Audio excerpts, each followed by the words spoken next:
mana tak sempat, yang mana tak sempat semalam, insya-Allah Tuan Halim akan masukkan dalam YouTube, anda boleh go through semalam. Tadi pun saya dimaklumkan pagi tadi sebelum pukul 8.30 dah diulang siar. Semalam punya sesi kan. Sedikit sebanyak benda tu memberi teaser. Oh, semalam ada recording kan tuan-tuan dan puan kan. Okay tuan-tuan. Saya nak buat aktiviti sikit. Aktiviti macam Cik Hasbilah nak bersilat ke tak? Saya nak share kepada anda satu rahsia otak kanan dan otak kiri. Siapa yang tak ada otak? Tak salah, kasar gila soalan Cik Hasbilah ni. Ingat kami tak ada otak ke? Bukan. Tuan-tuan dan puan, keunikan otak kita. Kan? Kita ada dua bahagian, sebelah kanan dan sebelah kiri. Okey, sebelah kanan dan sebelah kiri. Tapi adakah anda tahu anda banyak guna otak sebelah mana? Siapa tahu dia banyak guna otak belah mana? Belah kanan ke belah kiri? Semua share dengan saya. Betul ready awal, tak nak bantu lancarkan program bersama dengan Tuan Syafiq. Bagus. 260, mana 40 orang lagi? Cukup 300 saya serah pada Tuan Syafiq. Sambil-sambil tu saya sembang dengan anda lah. Kanan, belah kiri, kanan, kiri. Kanan, belah tengah tuan. Oh, belah tengah ini betul balance ni. Oh, terbaik ni. Macam contoh Tuan Aswad kan, dia dah bangun pula. Saya pun sebut nama dia. Dia duduk tadi. Tuan Aswad tengok belakang dia tu, ada tempat exercise. Kan? Pagi-pagi exercise. Saya pun insya-Allah pagi-pagi memang saya akan buat senaman ringan sikit bagi darah berjalan supaya semangat pagi ni.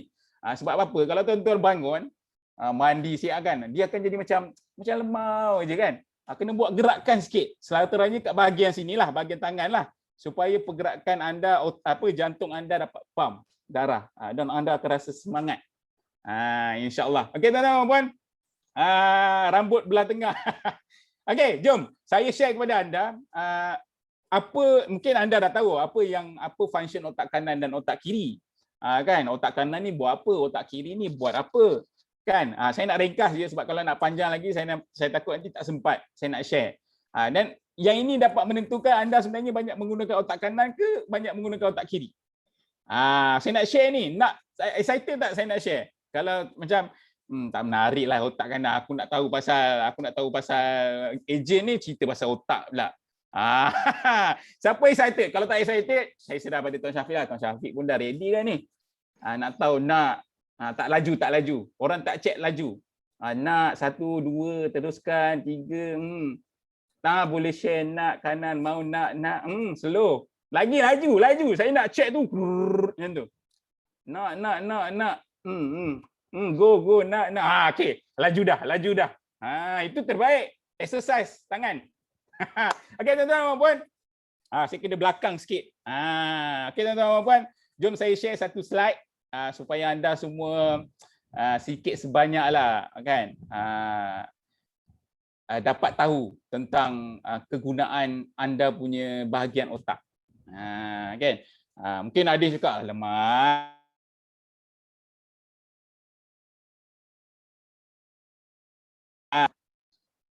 Alright. Adakah anda nampak slide saya dan saya berada di bawah ni? Minta maaf lah tuan-tuan saya tengok ada lag sikit tadi. Mungkin sebab ramai orang bagi respon menyebabkan dia lag. Okey nampak Alright. Kata tuan-tuan, kita tengok yang sebut cakap tadi kan. Saya banyak guna otak kanan lah Cik Hasbilah. Saya banyak guna otak kiri lah Cik Hasbilah. Yang banyak guna otak tengah tu tengoklah anda di mana. Okey tuan-tuan, saya rasa anda sendiri ada jawapan dia, anda banyak guna otak kanan atau otak kiri. Okey, jom saya share kepada anda slide ini. Okey, kita ada dua bahagian otak. Nampak tak dekat gambar tu pun antara infografik ataupun grafik yang ada di belah kiri otak kanan dan otak kiri tu pun dah nampak dah. Kiri ni macam skema sikit orangnya. Kanan ni nakal sikit orangnya. Kan? Itu daripada gambaran lukisan lah. Okey tuan-tuan dan puan.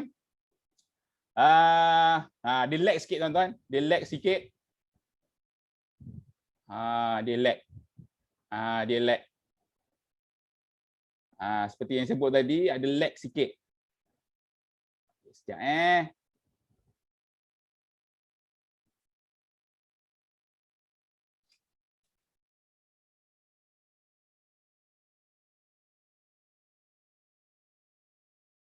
Ada lag sikit. Okey, tak apa. Saya tutup dulu.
Okey tuan-tuan dan puan, dia lag sikit tuan-tuan dan puan. Saya pun tak pasti kenapa ni. Dapat ke? Nampak ke saya? Tuan-tuan nampak tak saya? Audio ada. Betul. Saya tak pasti apa yang berlaku. Okey, sekejap Alright. Okey, tuan-tuan nampak ke saya? Nampak jelas. Okey, alhamdulillah. Okey, tak apa. Saya rasa saya tak perlu tunjuk slide lah. Saya terus je bagi tahu apa kegunaan otak kanan dan otak kiri ni. InsyaAllah. Okey, tuan-tuan dan puan. Kepada anda yang cakap tadi banyak guna otak kanan dan otak kiri. Kalau mana yang boleh bantu saya salin. Okey, orang yang banyak guna otak kiri. Orang yang banyak guna otak kiri mungkin Tuan Cik Afifah boleh bantu saya untuk orang kata apa, jadikan saya di dalam bentuk spotlight supaya saya boleh berinteraksi dengan semua orang. Okey, alright. Okey. Alright, orang yang banyak guna otak kiri. Okey, tinggal lagi berapa minit? 5 minit lagi. Okey, otak kiri. Okey, siapa yang banyak otak kiri? Mereka banyak menggunakan bahasa, suka menggunakan bahasa. Ni orang kata ayat-ayat cintan lah ni. Orang yang suka menggunakan ayat-ayat cintan. Okey, yang kedua dia suka pasal calculation, matematik. Dia suka kepada nombor, suka pada pengiraan dan sebagainya. Dan juga orang yang otak kiri ni dia lebih suka kepada sistematik. Apa yang dia buat tu dia sistematik. Dan juga yang terakhir adalah orang otak kiri ni terlampau logik. Apa-apa semua logik. Macam contoh Tuan Syafiq bagi tahu kan, ya ke boleh buat percutian ke Paris dengan guna duit komisen tu? Ya ke? Betul ke? Ini orang-orang yang logik lah. Siapa rasa-rasa dia dah otak kiri sekarang ni? Cuba respon kat saya punya chat. Saya. Kan? Untuk makluman anda, otak kiri ni dia mengawal bahagian kanan. Maksudnya otak kiri kita ni dia kontrol pergerakan yang belah kanan. Otak kanan dia kontrol kita yang belah kiri. Dia kontrol pergerakan kita yang belah kiri ni. Kan? So kepada orang yang otak kiri ni dalam kelas ni janganlah terlampau logik sangat. Janganlah macam contoh Tuan Syafiq melompat sikit ke modul lain macam semalam kan. Kalau tuan-tuan perasan ada peserta tanya, kenapa pula tiba-tiba lompat ke bahagian ni pula? Teruskan je lah yang sepatutnya tadi. Dia tak boleh. Dia tak boleh Tuan Syafiq ni lompat modul lain. Dia tak boleh sebab dia akan jadi serabut. Okey. Alright tuan-tuan dan puan. Pada otak kiri ni saya punya saranan jangan logik sangat. Okey. Okey, untuk orang otak kanan, orang yang banyak otak kanan. Ini yang tak jawab saya yang otak kiri ni, inilah orang otak kanan mungkin.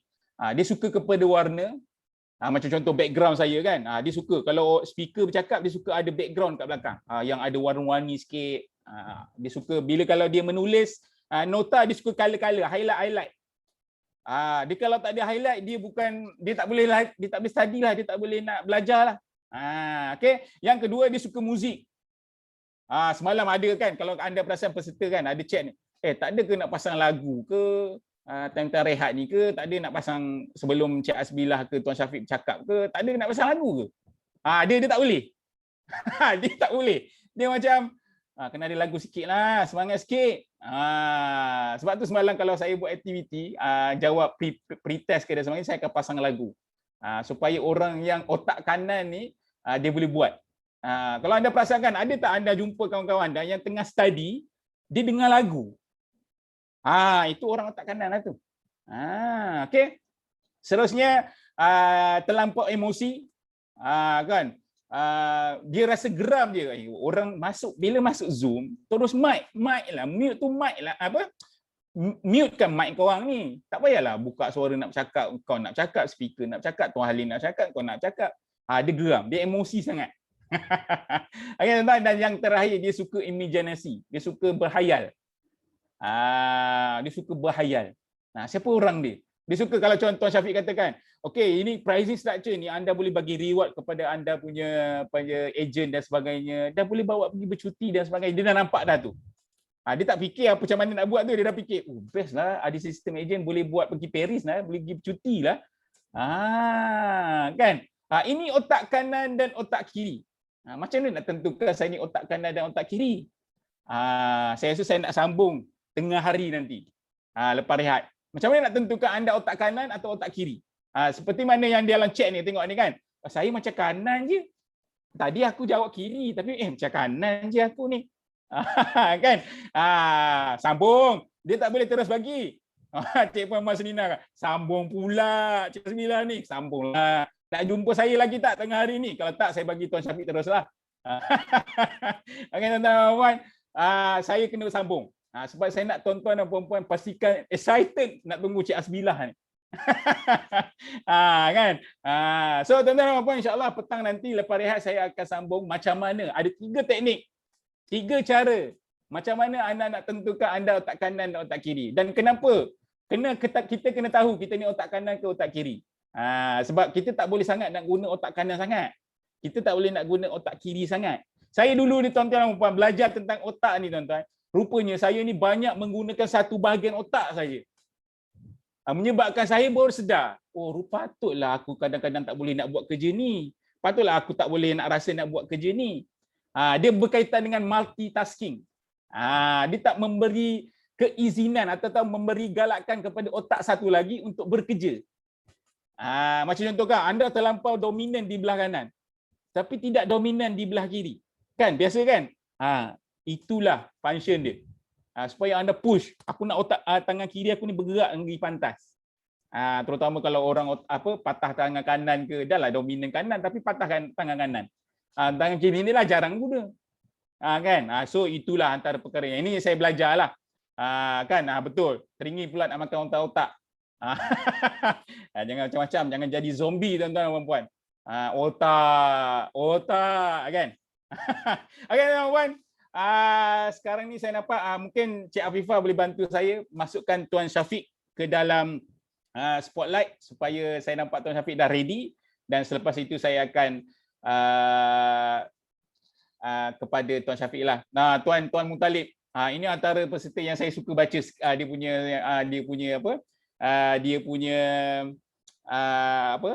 punya chat. Dia mesti ada soalan yang saya betul juga Tuan Mutalib ni cakap. Kan macam tadi dia tanya, betul ke teori Tuan Lah ni? Ya je. Ini otak kiri ni, logik ni. Kan tuan-tuan puan. Kalau anda rasa benda ni betul ke tidak ke dan sebagainya, terpulang pada tuan-tuan dan puan. Saya share apa yang saya belajar. Saya share apa yang saya rasa insya-Allah dapat memberi manfaat kepada anda. Mungkin anda nampak benda ni macam simple saja, tapi saya rasa insya-Allah dapat memberi manfaat kepada anda. Terutama kepada orang-orang yang mungkin dia dah nampak dah kelebihan dia apa dan sebagainya. Okey. Jom, saya nampak Tuan Syafiq pun dah ready. Saya pun tak nak panjangkan lagi saya punya cerita ni. Jumpa nanti tengah hari insya-Allah. Dan peserta pun alhamdulillah lagi 4 orang, cukup 300 orang.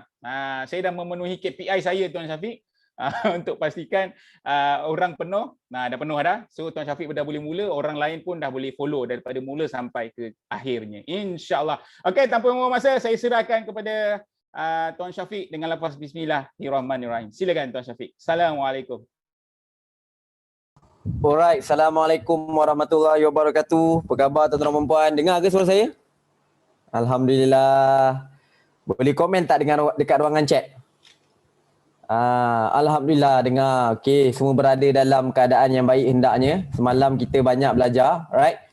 Okey, jadi tuan-tuan puan, insya-Allah kita akan mulakan hari yang kedua. Saya nak ucapkan tahniah kepada anda kerana tak syahid lagi. Angkat tangan, letak dekat bahu, tahniah.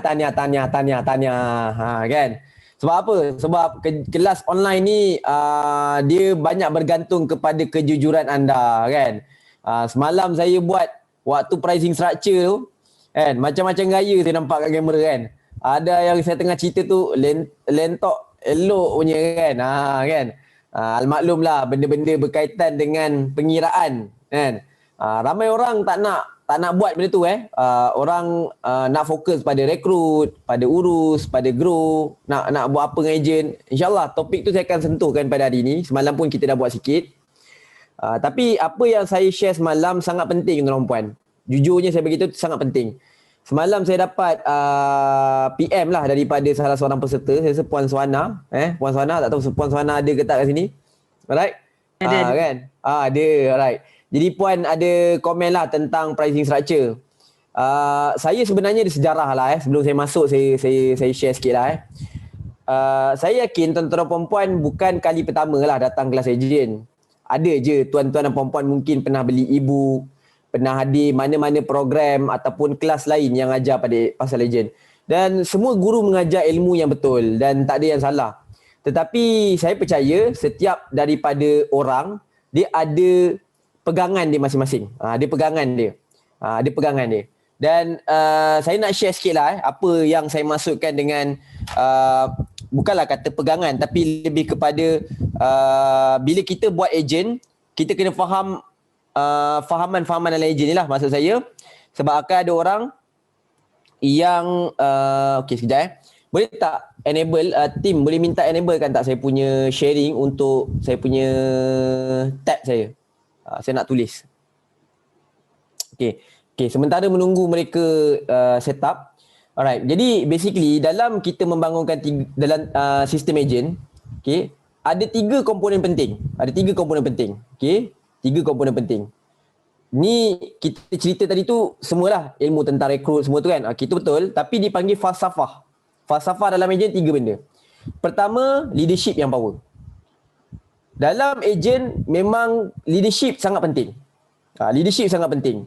Kadang-kadang anda boleh ada sistem yang canggih, SOP yang lengkap, saya bagi teknik yang betul, tapi kalau leadership ni tak okey, maka tak okey. Dan topik leadership ni saya tak mampu nak cover lah dekat sini. Leadership ni lebih kepada macam mana nak communicate dengan team, sebab saya tak nafikan ada orang yang memang dia tak ada skill ni. Mungkin dia terbiasa, ni biasanya orang-orang yang buat kerja-kerja macam teknikal lah kan. Kita jarang interact dengan orang. Kita tak ada people skill yang bagus. Jadi selalunya kita akan ada masalah ni. Kadang-kadang saya pernah banyak kali saya buat training, saya ajar buat A, B, C, D, E, F, G, tapi dia kata tak jadi kan. Bila saya tengok kenapa tak jadi, saya tengok isu dekat leadership dia kan. Cara dia communicate mungkin terlalu macam Firaun sangat kan. Orang tak suka, siapa je yang suka kan. Orang jadi ejen dah jadi macam kena bekerja dengan dia pula. Itu benda-benda yang pertama lah.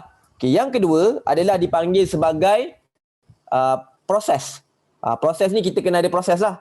Sistem proses kan. Step 8, step 1, step 2, step 3 kan. Dan yang ketiga adalah teknologi. Tiga benda ni lah. Teknologi ni sebab sekarang ni dunia dah canggih, ada online. Jadi kita boleh banyak gunakan kelebihan teknologi ni untuk kita growkan lagi tim engineer kita.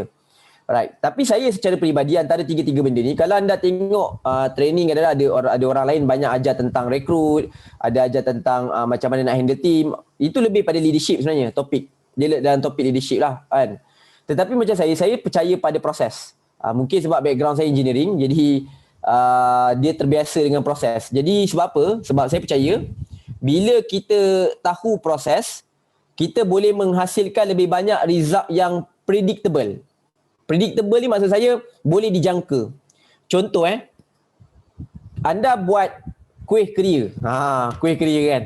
Semalam saya baru berborak dengan rumah saya. Saya masak. Saya buka YouTube kan. Lepas tu baca, okey ini campak ni sikit, campak ni sikit, campak ni sikit, maka jadi. Saya masak steak kali tu. Saya masak steak, saya campak ni sikit. Lepas tu dia marah saya, dia kata apa? Orang kalau masak mana macam tu? Kita masak main campak-campak je kan? Dia guna hati. Okey kan? Dia guna hati. Jadi kalau anda tengok senario masak ni tadi, saya ada proses. Wife saya tak ada proses, dia campak-campak kan. Dua-dua akan menjadi. Tetapi saya percaya bila kita ada proses, kita boleh menghasilkan lebih banyak result yang boleh dijangka. Kalau tak ada proses ni, kita buat ikut hati, ikut perasaan ni, kadang-kadang ada ketika jadi, ada ketika tak jadi. Jadi sebab saya lebih suka result yang boleh dikontrol, boleh dikawal. Sebab dalam ejen, saya bagi tahu terus terang, dalam semua benda yang saya share, mungkin anda sekarang ni berhadapan dengan macam-macam isu lah, kan? Ejen lemau ke, ejen ni, itu normal.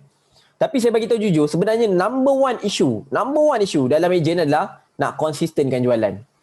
Majoriti saya tengok orang-orang yang dah dapat 6 angka ke 7 angka, jangan ingat yang dah dapat 6-7 angka ni hidup mereka tenang sebab saya banyak konsult mereka. Yang saya cakap buat sale sampai 7 angka sebulan kan. Kenapa dia orang panggil saya lagi? Sebab diorang ni berhadapan dengan keadaan yang tidur tak lena. Sebab apa tidur tak lena? Sebab nak maintainkan sale. Belum tentu kalau bulan ni ratus ribu, bulan depan akan jadi ratus ribu juga. Jadi sebab itulah saya percaya pada proses. Saya percaya pada sistem dan semalam ni saya banyak cover pasal benda tu lah. Sebab tu masa Puan Suhana PM saya, dia kata dia dapat ilmu kan. Sebelum ni tak pernah orang ajar. Memang jarang orang nak ajar benda ni. Sebab dia agak teknikal. Tapi kalau anda buka dengan mata hati, buka dengan minda, kalau anda betul-betul ambil ilmu semalam, sebenarnya sangat powerful lah. Sebab in the end of the day, kita buat bisnes, kita nak ada profit. Itu bisnes. Kalau bukan profit, namanya kebajikan. Kita nak buat bisnes.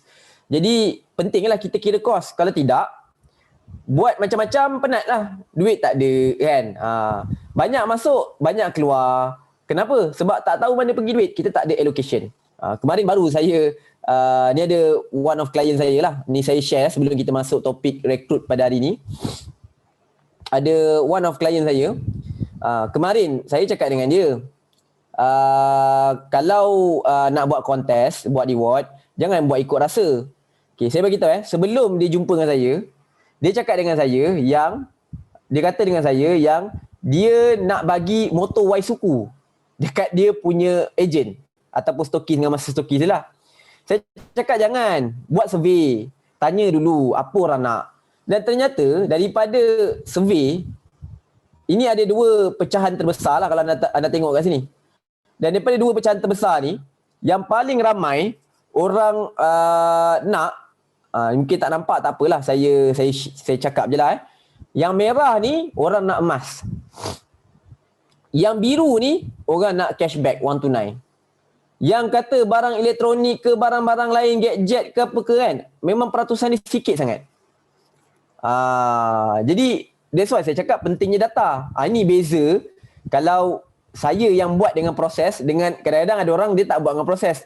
Bagi je lah reward kan. Buatlah reward kan. Tapi saya suka buat macam ni. Saya akan kaji dulu data. Okey, ni paling ramai orang nak, baru buat. Tak adalah kita buat dipanggil, kata orang Jawa, sembrono lah kan. Sembrono je buat. Tak ada kan. Kita buat, kita ada kita punya proses.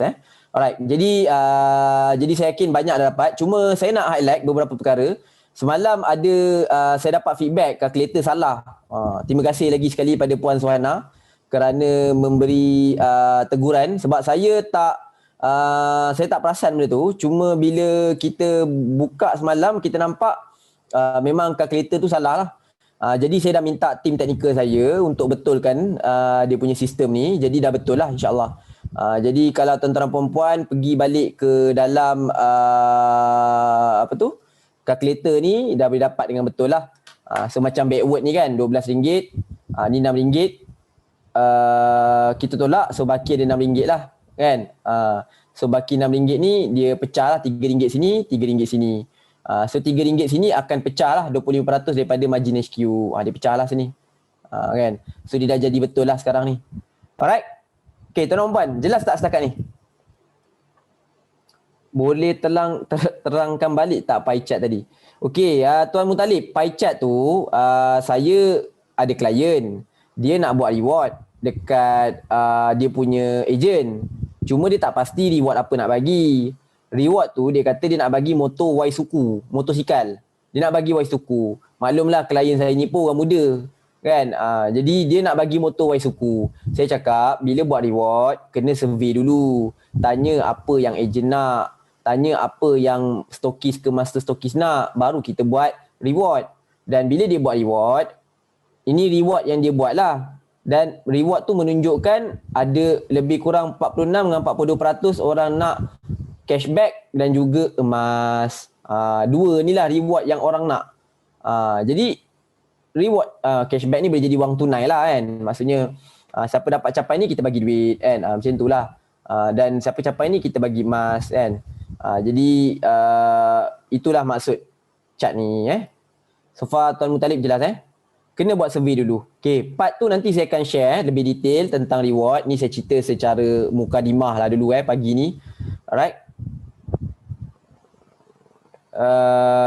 Okay, boleh pilih salah satu je Ain. Jangan pilih dua-dua. Kalau Ain punya keadaan baru nak bermula, produk tak keluar lagi, gunalah forward method. Tapi kalau kata dah keluar, harga pun dah letak, nak tukar kan nanti panjang cerita, nanti takut nanti ada ejen ada isu dan sebagainya, maka buatlah backward. Tapi bila dah buat backward, masih lagi nampak margin tak okey, saya boleh katakan tak okey tu contoh bawah RM1.5 lah pecahan untuk reward, marketing terlalu kecil, maka cadangan saya adalah naikkan harga kan. Naikkan harga. Alright. So naikkan harga, saya ada share semalam 5 benda kan. Macam mana nak naikkan harga. Kan? Boleh guna combo, boleh guna ubah packaging, USP, kan dan sebagainya lah. Alright, betul. Yang majoriti normal Tuan Mutalib, sebab yang beli banyak memanglah kan sikit. Yang ejen lagi dah ramai sebab diorang kan ada rekrut ejen kan. Tu normal lah. Okay, Tuan Helmi ada. Alright, okay. Alright. Kejap okay. Okay, kejap. Saya nak reply kat orang kejap. Okay tuan-tuan, ada soalan tak nak tanya sebelum kita mulakan sesi kita pada hari ni? Ada soalan boleh letak kat ruangan chat. Okey, boleh letak kat ruangan chat. Okey, sekejap Boleh letak kat ruangan chat. Okey. Okey, tadi ada yang ni, sekejap Ada yang request something, saya kena bagi sekejap Alright.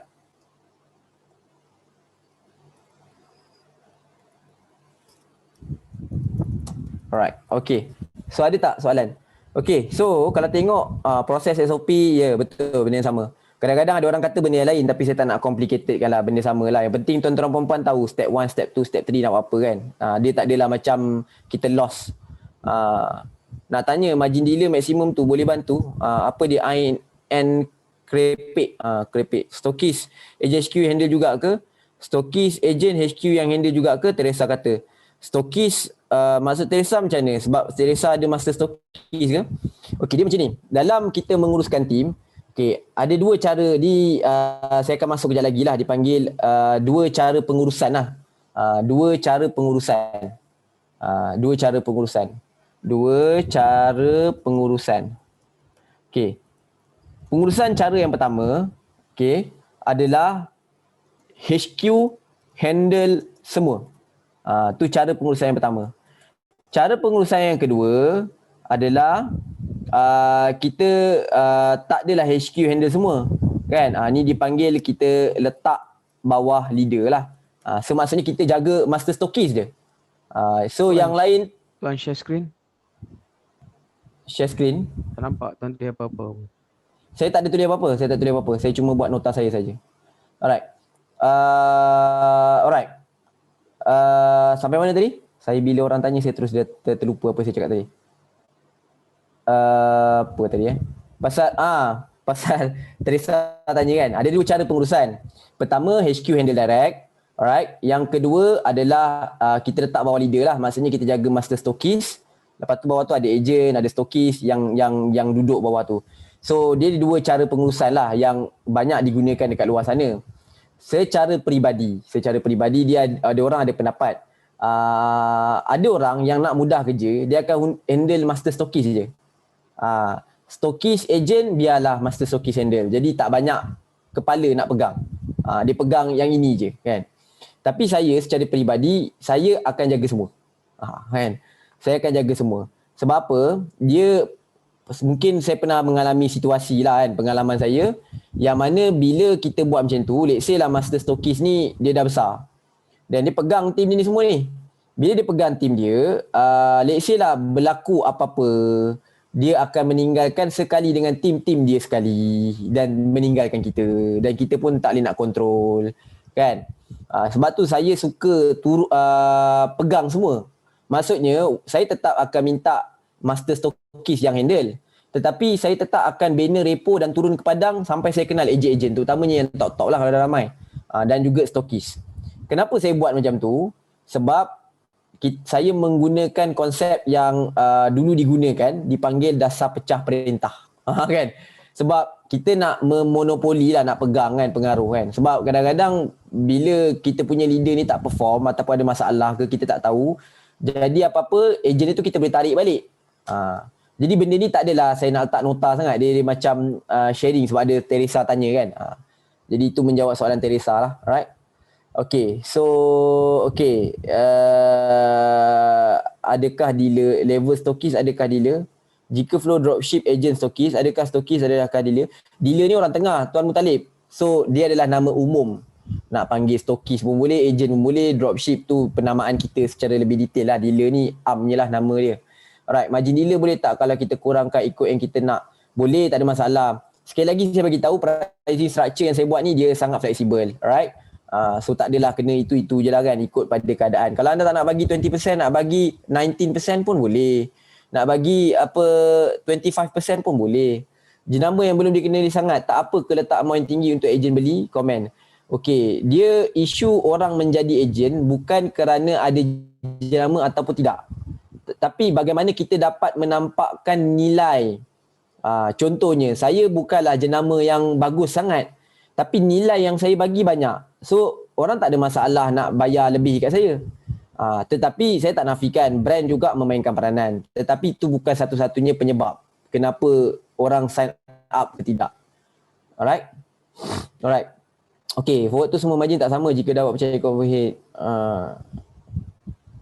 Alright, saya tak faham tuan Suhana punya soalan. Alright, okay. Alright, so saya rasa okay lah untuk pricing structure ni kan. Okay. Kalau anda ada soalan so far, nanti saya akan bagi sesi lah. Saya nak teruskan modul kita pada hari ini. Okay, so kita nak pergi pada topik hari ini tuan-tuan. Are you ready? Boleh komen tak dekat ruangan chat? Alright. Saya minta maaf tuan-tuan, kadang-kadang ada soalan saya kena kontrol, saya tak boleh nak jawab semua sebab nanti saya takut saya tak dapat habiskan saya punya slide lah ataupun kita punya topik kan. Nanti kita tercicir banyak.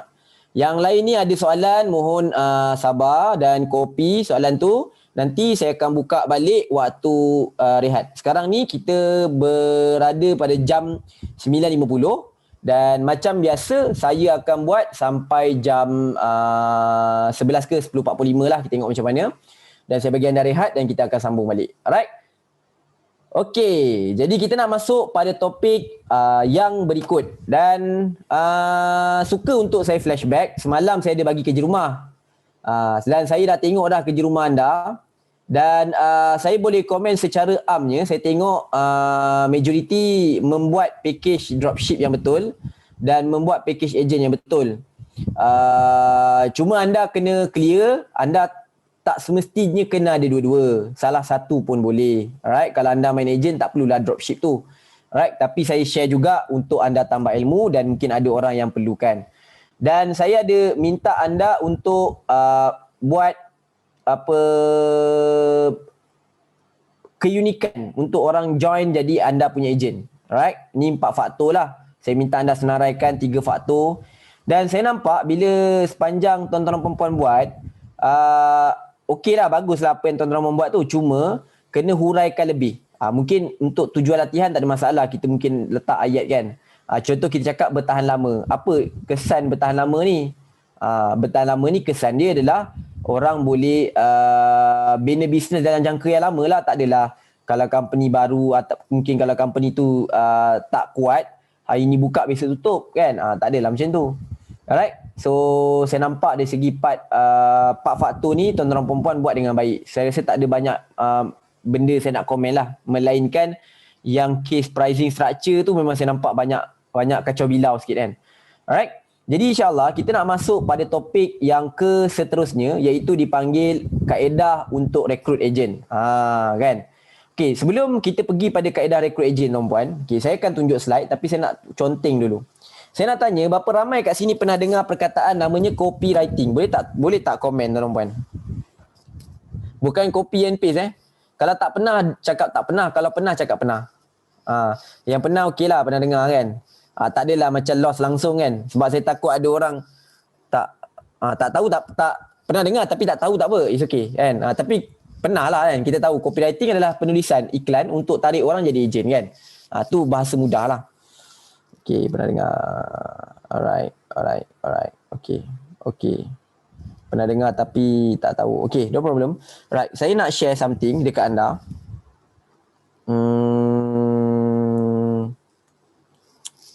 Alright.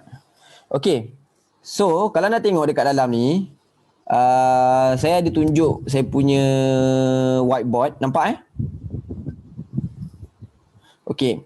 Bila kita cerita tentang nak rekrut ejen tuan-puan, sekarang ni tuan-tuan perempuan dah tahu apa keunikan tuan-tuan perempuan. Ni paling tidak lah tuan-tuan perempuan dah tahu dah. Okey, ni saya punya keunikan. Sekarang ni saya start nak mula mencari orang jadi ejen. Nak mencari orang jadi ejen. Alright? Okey. Jadi, untuk kita cari orang, kita panggil 3 step rekrut ejen. 3 step rekrut ejen. Ni tak ada dalam workbook boleh tambah. Alright. 3 step rekrut ejen. Okay. Alright. So dalam kita nak rekrut ejen ni dia 3 step. Okay. Selalu sering kali apa yang saya dapat, kadang-kadang banyak orang jumpa dengan saya. Dia kata, Tuan Syafiq, saya dah buat dah kempen rekrut ejen ni. Tapi iklan saya tak padu lah kan. Copywriting saya tak power lah. Maka orang tak jadi ejen kan. Okay, now saya nak betulkan pemahaman. Tuan-tuan dan puan-puan kena faham satu benda. Iklan tidak menentukan kempen rekrut ejen tu berjaya ataupun tidak. Kadang-kadang orang tak dapat rekrut ejen, dia salahkan iklan. Dia salahkan copywriting. Saya tak nafikan tu adalah antara mungkin puncanya, tetapi tu bukan satu-satunya punca. Jadi, macam saya bagi tahu, saya orang proses. Bila anda ada buat kempen rekrut ejen tetapi sendu tak jadi, maka benda pertama anda kena buat bukan cek copywriting, bukan cek ayat iklan, tapi anda kena tahu kat mana masalah anda dulu. Bila anda tahu masalah anda kat mana, barulah anda dapat betulkan masalah. Isunya ramai orang, dia tak ada proses. Bila tak ada proses, maka kita tak tahu salah tu kat mana. Kita pun cubalah dipanggil hentam kromo saja kan. Kata Piramli, hentam sajalah kan. Alright. Jadi dalam kita nak rekrut ejen, dia ada 3 step. Bila saya tunjuk step ni, maka tuan-tuan dan puan-puan akan nampak, oh, saya tak jadi saya buat kempen rekrut ejen ni tak jadi sebab masalah ni. Maka betulkan masalah tu. Saya buat kempen rekrut ejen ni tak jadi sebab masalah tu. Maka betulkanlah masalah yang ini pula kan. Jadi that's why ada 3 step untuk kita rekrut ejen. Alright? Okay. Yang pertama adalah dipanggil sebelum. Yang kedua dipanggil semasa. Yang ketiga dipanggil selepas. Okay. Apakah yang dimaksudkan sebelum? Sebelum merujuk kepada aktiviti yang dipanggil sebagai marketing. Semasa merujuk kepada aktiviti yang dipanggil sebagai sales.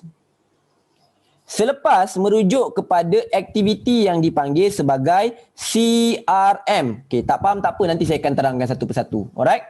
Okey. Jadi, bila kita faham proses rekrut ejen ni dia 3 fasa. Ada 3 step. Alright? Jadi, step yang pertama kita pergi pada fasa sebelum marketing. Dan setiap step ada objektif. Okay. Kenapa kita buat marketing? Tujuan marketing satu. Kita nak dapat dan nak tahu dan kita nak dapat satu benda yang dipanggil sebagai lead. Ataupun kadang-kadang orang panggil prospek. Ataupun kadang-kadang bahasa yang mungkin marhain sikit orang panggil orang yang berminat. Tak kira lah dia PM kita ke, kan? Ni boleh jadi case dia kan. Dia PM kita ke, dia WhatsApp kita ke, dia call kita ke. Ini semua dipanggil activity marketing. Yang tuan-tuan puan buat dekat FB group, mungkin ada buat dekat Facebook personal, mungkin ada buat dekat FB ads, mungkin ada buat Waima WhatsApp sekalipun, itu pun dipanggil lead. Kita contact orang direct, itu pun lead kan. Ni dipanggil activity marketing. Alright? Okay, untuk activity sale merujuk kepada aktiviti KPI dia. Kalau macam ni kita nak dapat lead, nak dapat prospek. Ini kita nak dapat agent. Kan? Kita nak closekan orang jadi agent. Waktu ni kita akan mula cakap ke, call ataupun kita WhatsApp, kan? Kita buatlah apa kaedah pun tapi kita akan closing. Hujungnya mereka ni akan bagi kita S11 duit, kan? Jadi agent. Alright? Okay, now bila dah dapat duit, barulah kita pergi pada step yang berikut, iaitu dipanggil proses filter. Sebelum saya cerita pasal filter tu apa, saya nak terangkan CRM. CRM ni merujuk kepada Customer Relationship Management. Bahasa Melayu dia pengurusan pelanggan. Dah jadi pelanggan kena urus. Macam saya cakap, kita tak nak jadi ibu lipas. Pandai beranak tapi tak tahu nak jaga anak. Alright? Saya dengar ada orang buka mic, tolong tutup. Okey, jap saya kena tak bagi ni, kalau tidak nanti anda akan mute. Nanti kan nak tanya soalan saya bagi balik. Alright? Okey. Alright. Okey?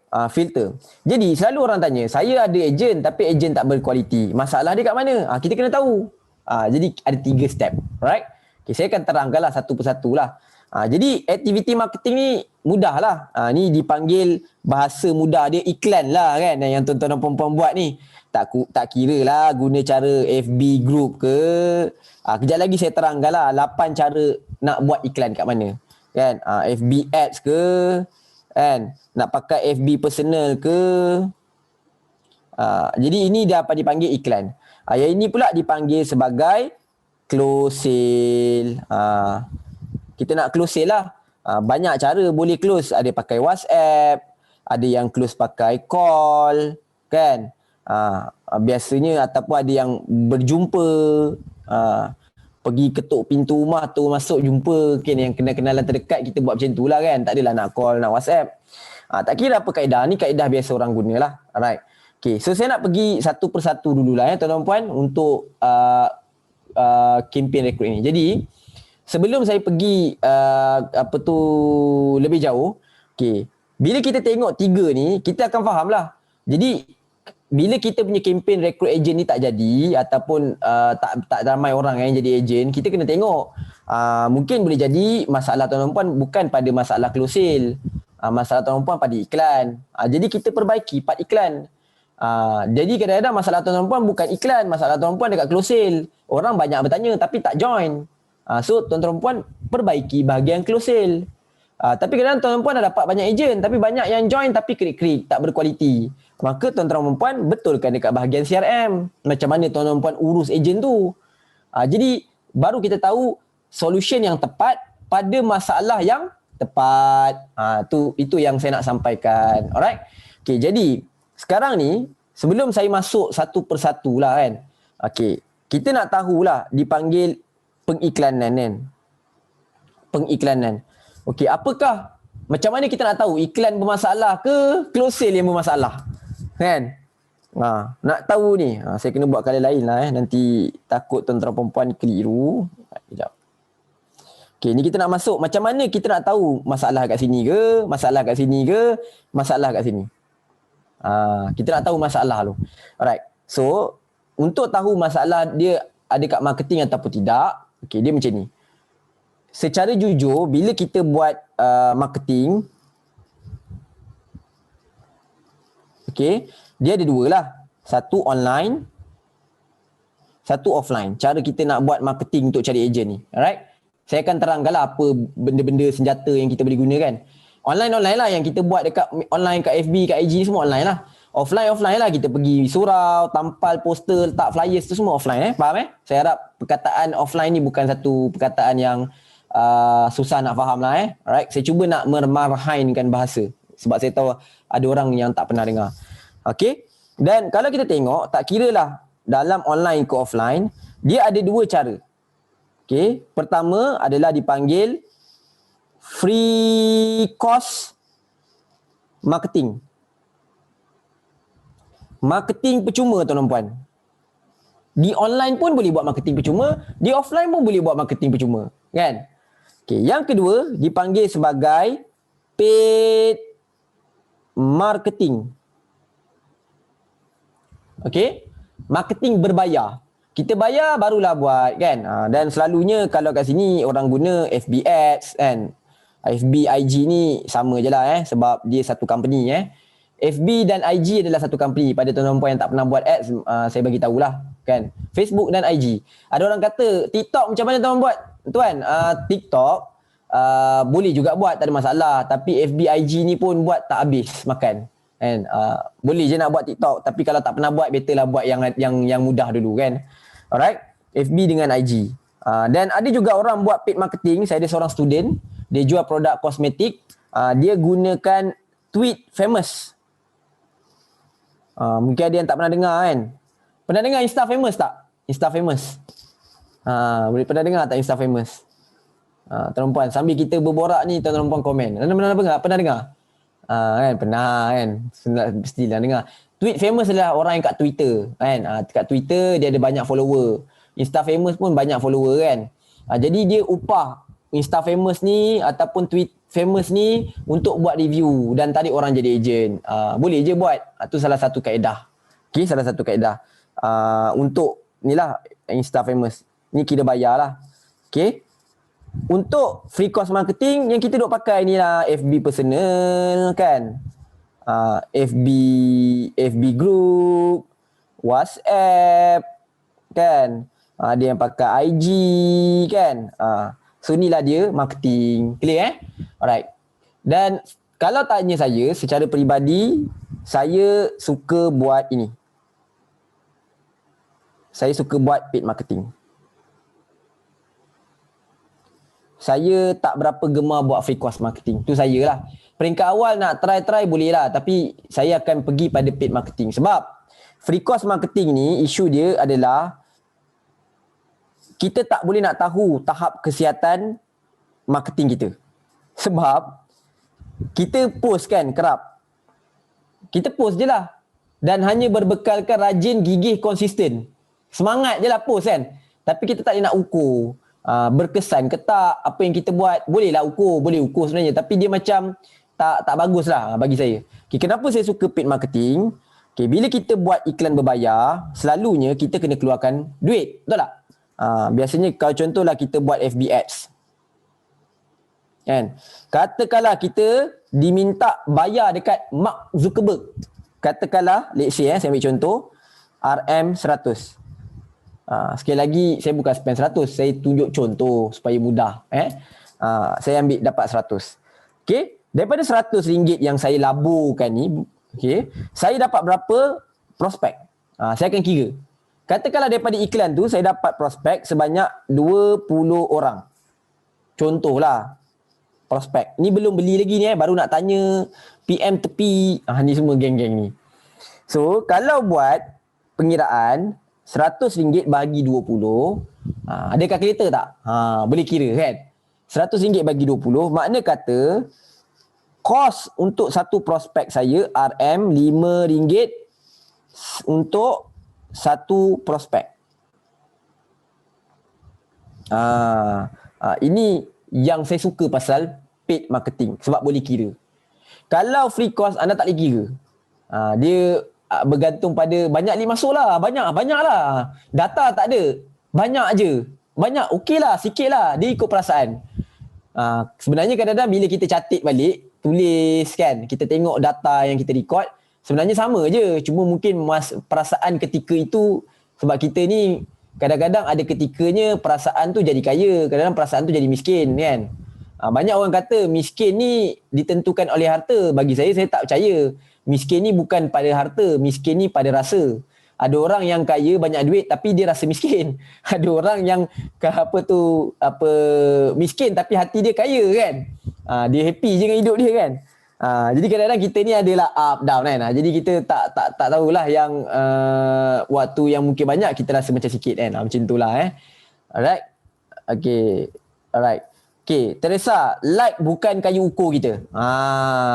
Kita tak nak, okay, saya faham akan ada guru-guru yang share like. Itu betul, satu sudut. Tapi saya cerita sekarang ni kita buat iklan untuk dapat prospek ni. Tu dia panggil cerita Facebook ads tu. Tu panjang cerita tu. Tapi sebab Teresa ni, saya yakin dia belajar buat like marketing dulu kan. Dapat like, lepas tu nanti dia dapat like baru kita buat iklan untuk dapatkan prospek. Dia ada proses lah. Tapi saya tak nak cerita yang bahagian like tu. Saya cerita pasal prospek ni je. Alright. So katakanlah kita spend RM100. Okay. Dapat 20 prospek. So dapat RM5. Okay tak? Kalau ikut saya. Kalau ni saya letak nota lah nota ni anda jangan pegang sangat tau. Sebab saya tak tahu yang datang dekat saya ni, anda ni industri apa. Sebab ada setengah industri data ni tak valid. Jadi anda kena test lah. Okay, tapi saya cakap secara umumnya kos marketing yang terbaik, kos marketing yang baik adalah bawah RM5 satu prospek. Kalau bawah RM5 okey lah tu kan. RM5 pun kira mahal. Kalau dapat RM2, RM3 tu okey lah tu. Bagus lah tu. Kos marketing yang baik adalah RM5. Alright, tapi dia bergantung sekali lagi sebab saya pernah buat sekali kempen untuk student saya bantu dia. Dia buat industri hartanah dengan insurans. Dia tak dapatlah RM5. Dia punya kos satu prospek pun bawah RM10. Sebab persaingan banyak, orang pun banyak pilihan nak join agensi lain. So bukan dia je buat iklan, orang lain pun buat iklan. So anda kena tengok benda tu jugalah. Alright, okay. Faizal kata like tu dulu-dulu boleh lah. Okay, saya tak nak komen panjang-panjang benda tu. Dia topik sensitif Tuan Faizal kan. Tapi saya setuju apa yang Tuan Faizal cakap.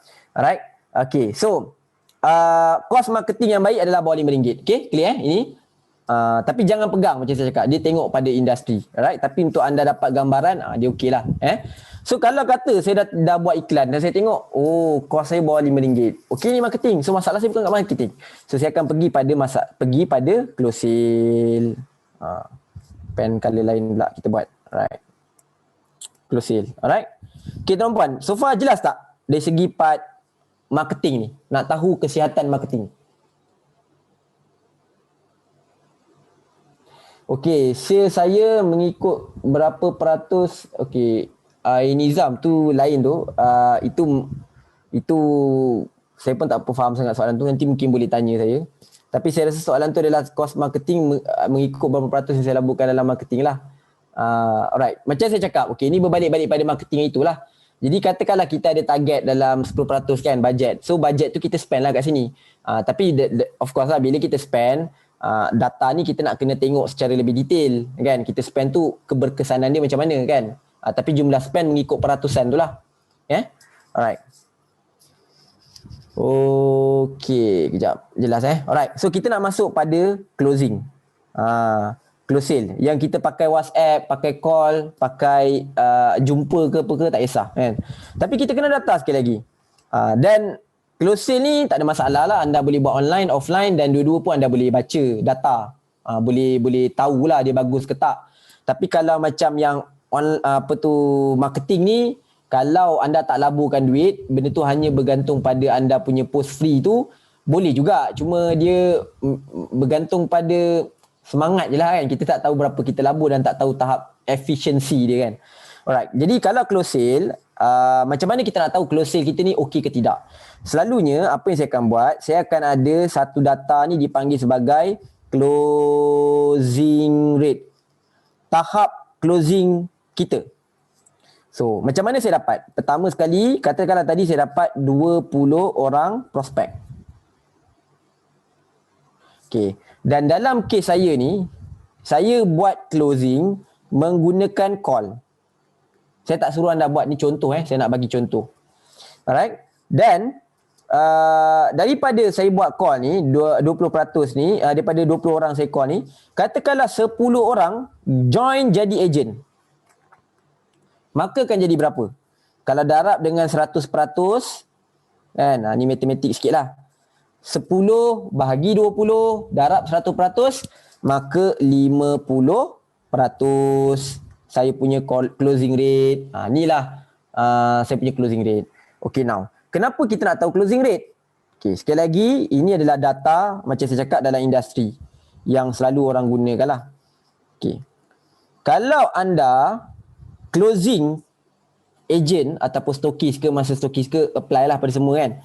Okay, kalau anda buat pakai call, selalunya kalau 50 ke 70% closing rate, itu kira bagus. Dia kira bagus lah. Alright. Dan saya tahu kadang-kadang closing rate ni akan jadi tinggi kalau founder sendiri buat. Kalau anda buat sendiri. Yelah, bisnes anda kan anda buat. Tapi bila anda ada staff, kadang-kadang dia punya closing rate tu takkan sampai macam anda lah. Walaupun anda bagi skrip yang bagus, SOP yang bagus. Saya sebenarnya, jujur, saya cerita kat tuan-tuan puan ni surface baru ni. Saya sampai kalau dalam training advance, saya turun ke dalam macam mana nak closing. Step pertama cakap apa, step kedua cakap apa. Saya ada 6 step formula lah untuk buat. Tapi kalau saya cover hari ni, memang saya tak sempat. Kan? Sama juga macam iklan ni pun, saya akan go deep lagi macam mana nak buat dia punya ni. Tapi saya akan bagi anda sedikit tips lah nak buat untuk iklan. Tapi closing saya tak sempat nak cover lah. Alright? Okay? Jelas tuan-puan? Right. So, kalau kata anda closing pakai WhatsApp, selalunya lah kan, dia dalam 20 ke 30% kira okey. Dah kira bagus. Kalau WhatsApp. Alright, kalau WhatsApp. Kalau jumpa pula, jumpa ni selalunya lah, dia 80% ke 90%, dia lagi tinggi. Okay, ada orang tanya, mana Tuan Syafiq dapat data-data ni kan? Main letak ke apa? Saya cakap ni sebab daripada eksperimen. Kita buat test dan kita nampak dia punya rate dia dalam around tu lah. Tapi logik dia kenapa berbeza, dia sebab macam ni. Bila pakai WhatsApp ni, kadang-kadang orang tak percaya. Orang nak transfer duit, tambah orang tu tak kenal, dia akan rasa kita tipu. Jadi daripada 10 orang yang contact kita, mungkin sebenarnya yang nak join tu 8 orang.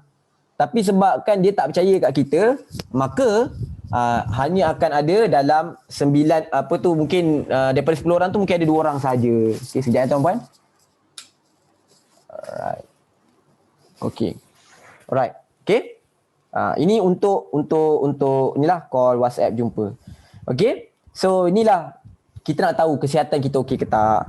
Okey, now kita nak pergi pada bahagian ini. Macam mana kita nak tahu masalah kita ni bukan kat close sale. Masalah kita ni dekat close sale pun bukan, marketing pun bukan. Semua okey. Okey. So macam mana kita tahu masalah kita dekat CRM ni? Apa kayu ukur dia? Okey, kalau saya tengok kos per lead saya dah bawah RM5, lepas tu saya punya data closing rate pun dah okey. Cuma saya berhadapan dengan isu ejen tak aktif, kan? Ejen tak aktif. Kan? Ejen tak aktif ataupun ejen lemau ke. Ni masalah dekat sini lah. Saya uruskan. Dia bukan masalah. So kadang-kadang ada orang selalu cakap, Tuan Syafiq boleh tak bagi saya formula untuk rekrut ejen berkualiti? Dia tak ada. Tak ada orang boleh bagi. Kalau ada orang bagi tu saya tak tahulah dia nak cuba apa kan. Tapi takkan ada lah dipanggil rekrut ejen berkualiti. Walaupun kadang-kadang ada je orang buat ajar seminar ni kan. Anda dengar boleh lah. Dengar boleh. Tapi realiti dia, kita tak ada kontrol kualiti tu. Tak ada kontrol. Mana kita nak tahu, baru kenal kan. Boleh ke check orang yang baca iklan tu orang yang berkualiti? Tak boleh nak buat. Jadi ada orang kata boleh filter. Yelah boleh filter kan. Tapi dalam masa sama yang kita buat ni pun filter juga. Okay. Jadi ejen tak aktif ni anda kena tengok cara pengurusan lah. Pengurusan sebenarnya saya akan cover pada kejap lagi. Jam 11 lah. 11 pagi. Lepas kita masuk balik. Saya akan cover. Okay. Untuk bahagian urus ejen ni macam mana. Alright. Okay. Tapi yang lain ni anda clear tentang marketing, sale, CRM. Alright. Saya nak masuk detail marketing sikit. Detail marketing. Saya problem selepas. Okay, Wanbo tak ada masalah. Nanti kejap lagi saya akan share. Tak pandai nak handle. Part ni penting jika ada trust.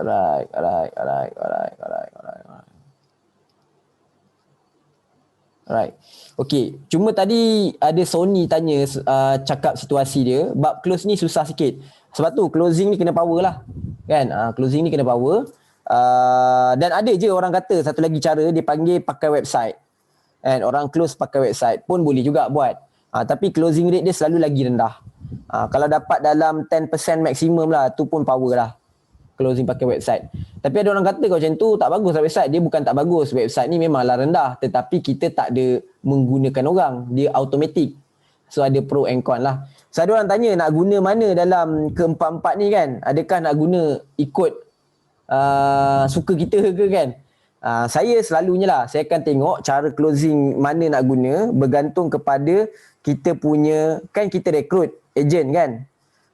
Kita rekrut ejen ke, kita rekrut stokis ke, kita rekrut master stokis ke, ataupun tadi kita rekrut dropship. Okay, saya akan tengok lah yang mana saya rekrut. Kalau saya rekrut tu ejen, senang cerita lah, kalau modal dia bawah 200, saya akan closing pakai WhatsApp je. Sebab dia punya modal tak tinggi, jadi pakai WhatsApp ni lebih mudah, tak ada masalah. Sebab orang nak transfer, amount tu pun tak besar. So dia tak ada isu sangat lah kalau nak pakai WhatsApp. Kan? Okay, tapi kalau kata ada orang yang macam close package yang tinggi sikit lah kan, 200, 500, 1000 ni, selalunya saya akan buat pakai atau macam agent stokis ni lah kan. Saya akan buat pakai call. Ni selalu saya akan buat macam ni lah. Saya akan buat ni pakai call. Ataupun selain daripada call, saya akan buat pakai seminar pun boleh.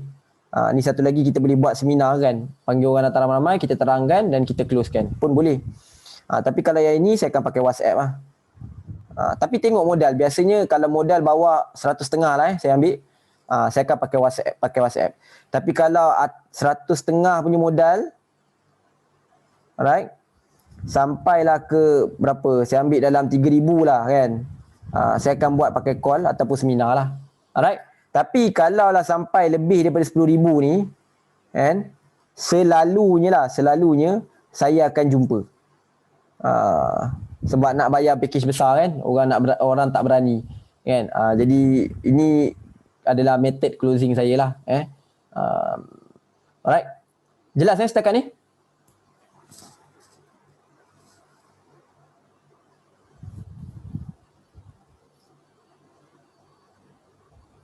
Okey, Tuan Faizal Ghazali kata, saya close modal 3,000 guna e-com tapi ada siraian lepas tu pun boleh. Kalau tuan berjaya buat, sebab macam saya cakap lah, benda ni dia tidak ada fix. Saya bagi ni macam satu guideline kasar. Ada je orang buat yang close 3,000 pakai e-com. Boleh je. E-com ni website boleh je buat. Tapi dia sangat bergantung. Contoh kalau anda jual emas waktu awal-awal lah kan, tengah trending ni, time tu anda letak lah berapa pun orang beli je. Kat website ke apa orang bayar je kan, tanpa banyak fikir. Sebab produk dia kan, dia limited dan orang memang tak nampak supplier lain, kita je yang ada. Macam mana kalau kita nak buat marketing menggunakan SMS? Kita dah database semua dah. So setiap kali. Alright Irene. Okay, bagus soalan Irene. Yang tadi ni saya cerita ni adalah dipanggil marketing sale dengan CRM lah. Okay, soalan Irene ni adalah tentang SMS. Dia SMS ni macam mana saya cakap SMS ni dia lebih kepada reminder sebenarnya. Sebab message dia tak banyak kita boleh masukkan kan. So kita tarik dia, bawa pergi ke website mungkin contohnya lah, ataupun bawa pergi ke video kita. Sebab tak mungkin kita boleh cerita peluang pasal ejen tu penuh dekat dalam SMS tu. So SMS ni dia hanya untuk menarik je. Sebab kenapa SMS ni bagus? Sebab tak banyak orang guna SMS, semua orang pakai WhatsApp. Jadi siapa yang hantar SMS dia unik lah. Bila unik orang bagi perhatian lah kan. Itu je. Alright. Okay. So Luqman tanya, yang 150, 3,000 tu okey, yang RM150, 3,000 tu modal kos. Tak, bukan modal kos iklan Luqman. Ni bergantung kepada modal dia join lah. Kan masa stokis kena bayar RM10,000 kat atas. Agent stokis 150 ke 3,000. Kalau dropship dalam 1,5. Ni cara call, cara closing yang saya buat lah kalau saya kan. Modal agent. Okey, tuan ni dah jawab. Alright. Bukan Syamina. Prospect agent. Bila agent ni boleh jadi dia ambil 20. Ikutlah Syaminanya package. Dia bukan kira unit. Sebab kita cerita sekarang ni pasal recruit agent. Bukan kita cerita tentang jual produk. Alright. Okay, clear bab ni? Okay. Alright. Okay, so saya nak masuk dekat bahagian marketing. Alright. Okay, untuk bahagian marketing tuan-puan, saya akan tunjuk 8 kaedah yang tuan-tuan dan puan-puan boleh buat untuk marketing. Alright. Dan saya akan tunjuk juga contoh-contoh iklan dan saya akan bagi sedikit input tentang copywriting. Iklan copywriting lah. Saya akan tunjuk contoh pasal bagi copywriting. Boleh ya tuan-tuan? Okay, kita ada setengah jam lagi ni. Kita ada sampai 45 45 saya bagi rehat lah. 45 ke 11 ke kita tengok macam mana. Alright. So, kita pergi pada 8 kaedah untuk recruit agent. Alright. Okay. Macam yang saya bagi tahu semalam, saya sebenarnya tak nak membesar-besarkan topik recruit agent ni terlalu besar lah sebab bagi saya kalau tuan-tuan puan clear tentang keunikan, tuan-tuan dan puan-puan buat kaedah apa pun orang akan jadi agent. Isu dia sekarang ni adalah kita tak ada tawaran yang menarik lah. Tak ada USP yang menarik kan. Jadi bila ada USP yang menarik dia lebih mudah lah. Alright. Dalam kita nak recruit agent, pertama sekali, okay, ada 8 kaedah. Kaedah pertama adalah customer jadi agent. Ni adalah sumber untuk recruit agent yang bagus lah. Okay, apa maksud customer jadi agent ni? Customer yang ada, kita tukarlah jadi agent. Dan terutamanya produk F&B. Saya sangat suka guna strategi ni pada F&B. Okay, katakanlah produk F&B, tuan-puan jual produk, katakanlah jual kambing perap. Senanglah saya ambil contoh kambing perap. Katakanlah kambing perap harga berapa? RM60 contohnya kan. RM60 1 kilo. Dan katakanlah package agent tuan puan adalah RM200.5 kan. Okey. Strategi customer jadi agent ni dia sangat bagus terutama kalau orang tu dah repeat produk. Sebab tu kita kena kenal pasti siapa yang kali pertama beli, siapa yang dah repeat kali kedua. Siapa yang kali pertama beli tu boleh juga offer. Tetapi saya punya pengalaman dia lebih jadi pada orang yang repeat. Orang yang repeat. Contohnya lah kan. Kalau lah orang tu dah repeat kali kedua, kali ketiga, contohnya lah. Kak, saya tengok akak ni beli je kambing dengan saya kan. Beli 2 paket, 3 paket kak. Akak sign up jadi ejen lah kak, alang-alang kan. Akak ambil 6 paket, dapat harga ejen terus. Kan. Jadi menyebabkan dia daripada 2-3, dia akan jadi ejen sebabkan nak dapat ni. Dan ni menjawab soalan semalam ada yang tanya. Salah ke kalau orang jadi ejen ataupun jadi dropship sebab nak harga murah? Tak salah. Kita jangan tengok benda tu. Kita tengok keseluruhan dia menyumbang jualan pada kita. Sebab bila kita decide nak buat ejen stokis, kita dah kena ready dengan mindset yang kita punya untung bukan lagi macam untung kita menjual. Untung kita adalah pada ejen. Clear Alright. Okay. So kita convert macam tu je. Dan bagusnya bila kita buat macam tu, mereka ni jadi ejen walaupun mereka tak aktif, tu nombor 2. Tapi kita sebenarnya diberikan keizinan tanpa rasmi untuk masukkan dia dalam grup. Bila masuk dalam grup, dia tengok orang lain buat, sekali tengok mungkin tak berapa nak minat, kali kedua mungkin tengok tak apa nak minat, kali ketiga tengok mungkin tak apa nak minat, kali keempat bolehlah nak makan sendiri je lah. Yang kelima macam okey juga kalau jadi ejen ni kan. Yang keenam okey lah jadi ejen lah terus, buatlah all out kan. Dan kebanyakannya akan jadi macam tu. Alright. Macam Sally Nevista, macam saya bagi tahu, kena melihat kepada, alamak ada orang conteng ni. Tuan-tuan perempuan harap-harap janganlah conteng whiteboard ni. Alright. Alright. So kena tengok, Sally kena tengok modul semalam saya tak nak touch part tu, saya dah bagi tahu jawapan dia. Alright. Okay. Betul. Follow up ni Rukaya, jangan kata product lover. Money lover pun kena follow up kan. Money lover pun kena follow up. Kita pun tak tahu apa, kita pun tak boleh nak control lah benda tu kan. Alright. Alright. Okay. So customer beli package agent tapi bila ajak jadi agent dia tak nak. Okay. So saya bagi aja setakat ni sebab dia untuk million satu family. Okay, dia macam ni. Kita kena faham psikologi. Kenapa dia tak nak? Kita kena faham. Sebab kadang-kadang lah ni daripada pengalaman saya, bila saya jumpa, saya turun padang, saya tengok macam mana orang buat closing. Kalau consulting klien saya, memang saya turun, saya dengar macam mana dia buat closing kan. Kadang-kadang kita ni menjual ketakutan. Sebab orang tak nak jadi ejen, dia fikir sebab dia nak kena komit. Sampai kadang fikir nak kena berhenti kerja lah apa, tak pun. Kita cuma nak dia buat sambil-sambilan je kan. Jadi selalunya lah bila orang yang customer ni beli banyak jadi ejen, saya akan cakap jadi ejen. Nanti tiba dia cakap, tak apalah akak tak minat pun nak jadi ejen ni kan. Akak sibuk ada kerja semua kan. Akak nak makan sendiri je. Saya akan cakap macam ni. Alah kak, tak payah aktif-aktif sangat kak. Akak join je, jadi masuk je dalam grup ni kan. Kalau akak tergerak nak buat nanti akak buat lah. Faham? Tu cara nak tarik. Dan ada orang kata nanti penuh lah grup ejen, apa masalahnya, WhatsApp free kan. Buka je lah lagi grup kan.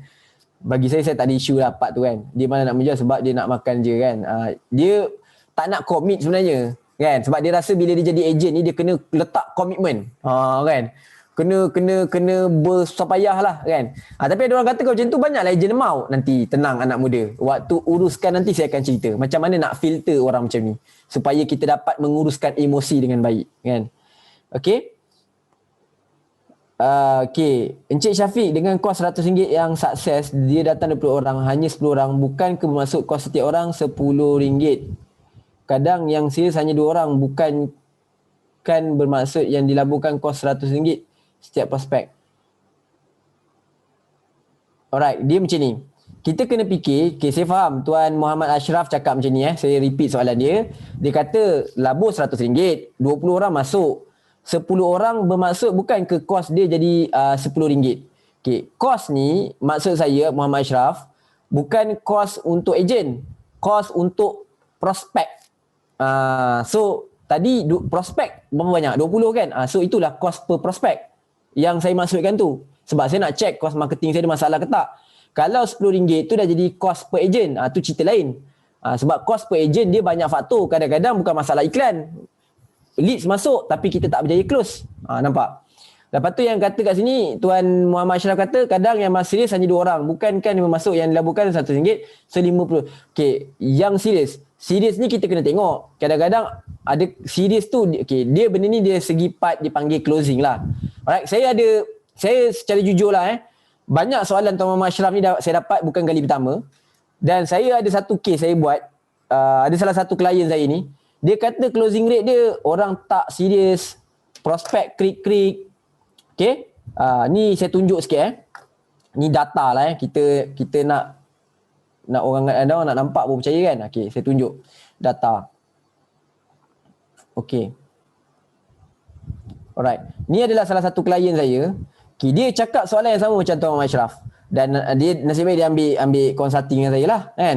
So dia ambil consulting dengan saya pun minta tim saya turun pergi tempat dia, duduk depan tim sale dia. Tengok apa dia buat kan. Apa dia close. Apa dia cakap kat dia punya team kan. Kadang-kadang dia cakap tak ada dah buat kan. Sebab dia mati-matian kata dengan saya. Tak boleh ni. Kita nak try dah buat. Tak jadi juga. Saya kata tak apa. Tenang anak muda. Saya cakap dengan dia. Kita pun pergi. Ni saya nak tunjuk data.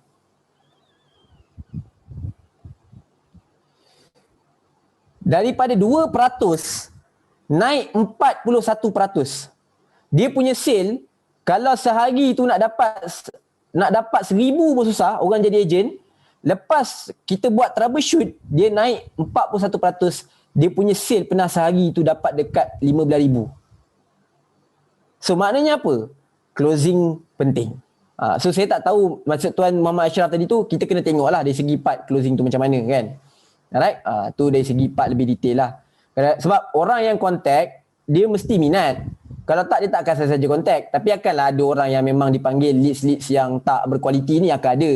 Tapi kita kena tahu adakah betul-betul sebab tak kualiti ataupun sebab kita mungkin kadang-kadang isu lambat respon ataupun kadang-kadang kita tak mulakan intro yang baik menyebabkan orang tak close. Alright? Itu sajalah saya nak cerita menjawab soalan yang ada. Alright, tuan-tuan puan, saya nak pergi pada slide ini. Jadi tuan-tuan puan clear tentang customer jadi ejen. Basically ejen datang daripada customer. Cara kedua adalah ejen cari ejen. Katakanlah sekarang ni kita dah ada ejen, kan? Kita boleh minta ejen kita dia untuk dropship lah saya ambil kan. Katakanlah ada dropship. kita boleh minta dropship kita cari dropship lain dan kita bagi commission pada dropship yang dia cari. Kalau macam kes stokis agent ni, dia lagilah mudah. Sebab dah tentulah stokis, bila dia dah jadi stokis, fokus dia bukan pada menjual. Tapi dia kena cari agent. Jadi bila dia cari agent, automatically group dia berkembang, jualan dia naik, jualan kita pun naik. Alright? Okay, itu adalah dipanggil strategi yang kedua. Macam mana kita nak tambahkan lagi agent dalam kumpulan kita. Alright? Daripada kumpulan kita sendiri. Okay, yang ketiga adalah dengan hot market kita. Hot market. Ada orang tanya hot market ni apa? Ada orang yang dah biasa, okey lah. Tapi yang tak biasa saya cerita. Hot market ni orang sekeliling kita. Kadang-kadang banyak dengan kita nak cari orang jauh nun sana. Kan? Orang yang dekat-dekat tak cari kan? Tu kan ada yang kata, itulah keluarga saya tak support kan? Saya punya soalan simple je. Dah try approach semua ke? Kadang-kadang kita macam ni tau. Isu kita adalah kadang-kadang kita sentimental. Tambah pula bila orang terdekat reject. Orang lain reject tak sentimental sangat. So bagi saya tu bukan masalah keluarga. Tu masalah pengurusan emosi. So sebenarnya saya bagi tahu hot market adalah antara prospek yang bagus untuk kita rekrut. Kan? So keluarga kita, orang-orang terdekat kita. Dan bila kita rekrut hot market ni, saya nak bagi tahu setiap sekian kalinya. Banyak orang saya nampak dia buat hot market tapi cara pendekatan tu salah. Contohnya buat copywriting iklan panjang-panjang yang dia buat dekat FB group tu, dia letak gambar sikit, dia pun blast dekat semua database WhatsApp dia. Cara tu boleh tapi dia akan membina dipanggil objection, tembok penghalang. Sebab bila kita buat cara macam tu, orang akan nampak kita ni blast dia sebabkan nakkan sesuatu daripada dia. Itu yang jadi macam dia pun jual mahal, dia lorat dengan kita kan. Jadi pendekatan yang terbaik daripada terus blast, PM seorang-seorang. Sebab tak ramai pun kan. Tanya apa khabar, apa semua kan. Kalau yang dah lama tak kontak lah. Kan? Tapi kalau yang baru kontak, kau ada mana? Buat berborak macam biasa. Dan bagi tahu mereka, ini bisnes yang kita buat. Kau nak tak jana pendapatan lebih, benda ni boleh buat duit. Kan? So, daripada situ kita rekrut mereka ni jadi tim kita. Alright? Itu lebih elok daripada kita terus blasting. Tetapi kalau dah buat jugalah ni dipanggil kes, ada orang kata saya tak tahulah, saya dah buat dah kan. Memang tak jadi juga ni, jawapannya memang kena mandi bunga lah kan. Okey, bukan mandi bunga lah maafkan saya gurau je. Tapi point saya adalah kalau dah buat tak jadi, senang je, next je lah kan. Usah dirayu pada tak sudi, cari baru sebagai pengganti. Nasi tak dingin, pinggan tak retak, orang tak ingin kita pun tak rendak. Okey? Jadi tak perlulah kita nak menangis tepi bucu katil. Yang penting mindset kita bila kita approach hot market ni, kita nak orang tahu yang kita buat benda ni. Jadi jangan nanti bila kita ada pencapaian, mereka kata kita tak ajak dia. Faham tak? Itu yang kita kena buat, right? Okay, now. Dan ini strategi yang ketiga. Strategi yang keempat, ejen produk lain. Ini menarik ni. Saya nak share yang ejen produk lain ni. Okey, dan ini adalah prospek yang berkualiti sebenarnya. Ada orang kata, Tuan Syafiq ni ajar kita silang ejen orang. Jangan, saya tak minta silang. Okey, maksud saya begini. Katakanlah anda jual Cokoja. Cokoja contoh Cokoja. Alright. Cuba anda tengok apa pesaing-pesaing anda yang lain tapi dia bukan jual Cokoja. Dia jual makanan. Contohnya kemarin saya nampak ada yang jual Dorilicious. Kan? Snack ikan dori. Kulit ikan dori. Kan? Famous sekarang ni banyak orang guna kan. So, produk Dorilicious ni dengan Cokoja, dia bukanlah sama. Tetapi dia dalam kategori yang sama. Dia adalah produk makanan, produk F&B. Jadi apa yang kita kena buat, biasanya orang-orang macam ni, dia memang jual produk makanan. Jadi apa yang kita perlu buat, kita approach mereka direct. Approach mereka direct dan kita invite mereka untuk jadi kita punya agent. Jadi dia tak adalah tinggalkan produk yang dijual, tapi dia akan ambil produk kita dan dia akan jual sekali sebab pelanggan yang membeli itu pun pelanggan sama juga. Jadi benda ni dapat membantu dia tak? Dapat bantu dia untuk naikkan lagi jualan. Faham tak? Daripada kita tapi janganlah sailang. Saya tak cakap sailang ni kita pergi Cokoja, orang tu pun jual Cokoja, kita burukkan Cokoja tu, kita naikkan Cokoja kita tu, tak okey lah. Yang saya cakap ni, produk lain ni adalah produk yang kategori sama tapi bukan jenis yang sama. Faham clear pasal ejen produk lain. Ni Syamina kata saya jangan dirayu pada sendiri. Okey, alright. Ainizam kata saya dapat tarik founder produk lain. Ini luar biasa ni, tarik founder kan. Saya cakap tarik ejen, tuan tarik founder. Ni memang dipanggil kluster kayangan power lah kan. Alright. So macam mana nak buat nak tarik ejen produk lain ni? Okay, first kali tuan-tuan puan buat begini. Okay, cara dia mudah. Ada 2 tempat yang suka saya buat lah. 3 tempat sebenarnya tapi 2 ni favourite. Adalah pergi dekat Shopee kan. Pergi dekat Shopee, banyak je seller-seller Shopee. Contohnya kita pergilah Cokoja. Contoh saya ambil. Kita ni pula jual snack maruku ke apa, snack ikan apa ke kan. Cokoja, tengok dia jual ni kan. Siap buat ads lagi kan. So kita pun klik.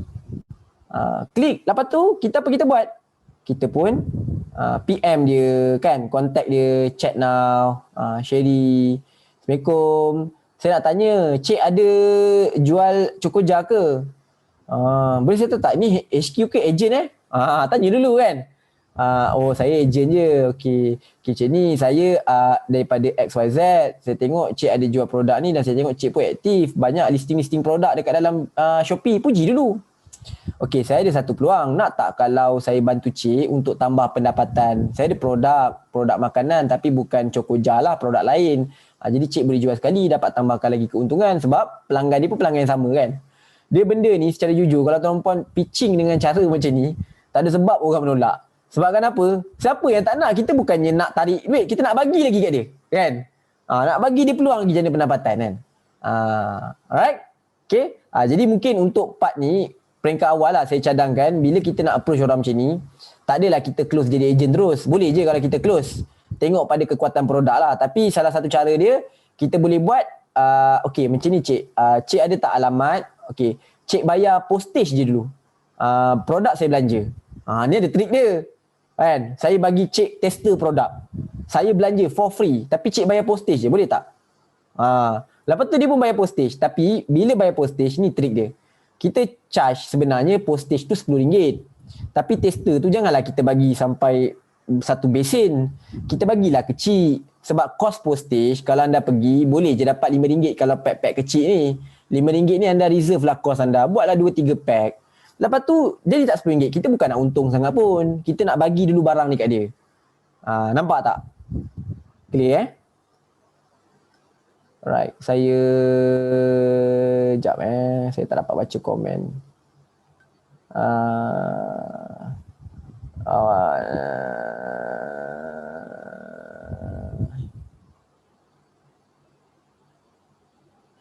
Boleh. Kalau kata WhatsApp pun boleh. Tu technicality lah kan. Saya cerita ni dia punya bukan technical sangat. Dia lebih kepada macam mana message yang kita nak sampaikan. Alright. Tapi ni Shopee lah. Satu lagi saya suka pergi kat sini. Saya pergi dekat Facebook Marketplace. Nampak Facebook sekarang dia Marketplace kan. Search lah apa-apa. Contohnya Cokoja. Kan. Jadi banyak ni. Ni semua ejen ni kan. Boleh contact. Dan diorang ni pun orang yang berpotensi untuk kita ajak. Dan sebenarnya kalau nak cerita banyak lah dekat IG boleh buat kan. Tapi marketnya adalah market yang sama kan. Orang yang jual produk orang lain. So far jelas ke tuan-puan? Boleh komen dekat ruangan chat. Apa kata kita semasa sendiri buat plan, Coach Syafiq katakan ni, dalam ni pun ramai cadangan saja. Apa kata buat plan yang Coach Syafiq katakan ni? Tak faham lah Siti Azhar.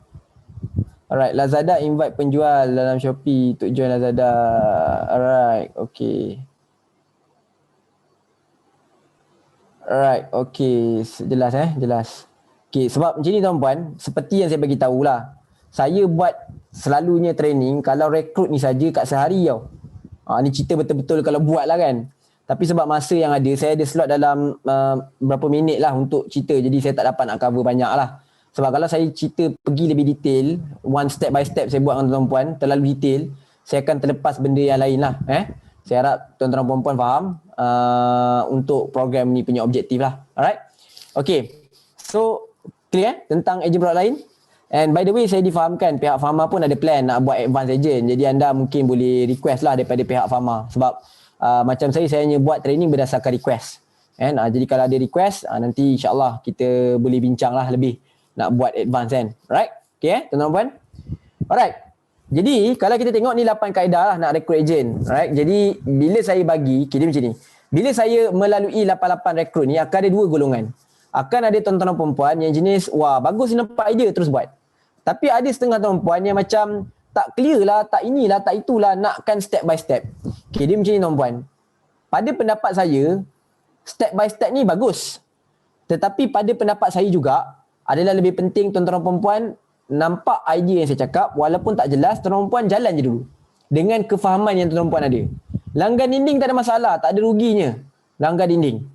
Tapi daripada situ kita akan mula belajar. Sebab itulah pembelajaran yang terbaik kan. Jadi saya bagi tahu tuan-tuan puan ni sebab saya banyak buat training. Ada student saya yang laju, ada student saya yang slow. Yang slow ni selalunya macam tu lah. Kalau yang laju ni dia tak banyak cakap, dia terus buat. Dia nampak apa saya cakap, dia terus buat. Sebab benda tu simple kan. Kadang-kadang tak perlu pun nak betul cara yang betul sangat. Kalau tuan puan duduk kat tempat saya, logik apa benda yang patut dia buat. Kan? Macam yang saya tunjuk tadi kan, macam Shopee. Alright? Okay now. So, kaedah yang keempat adalah ejen produk lain lah. Kaedah yang kelima adalah dipanggil seminar. Seminar. Seminar ni, okay, kita boleh buat begini. Ada ketikanya bila kita buat iklan rekrut ejen direct. Jomlah jadi ejen saya. Jadilah ejen saya, jadilah ejen saya, jadilah ejen saya kan. Okey tak? Okey juga. Cuma kadang-kadang ada orang yang dia ada tembok penghalang. Kan? Bila nak jadi ejen. Kan? Dia pula tengok iklan kita dan dia dah mula bersangka-sangka. Produk ni tak dijual lah, produk inilah, produk itulah. Dan menyebabkan dia tak kontak kita. Rugi tak? Jadi seminar adalah teknik yang bagus untuk kita rendahkan tembok penghalang. Okay, apa maksud yang saya katakan dengan seminar? Okay, saya ambil contoh ni Right, ni saya ambil contoh. Okay, saya cari contoh. Right. Okay. Alright.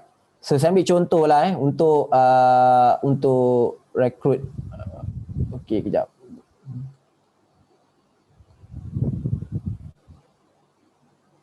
Okay.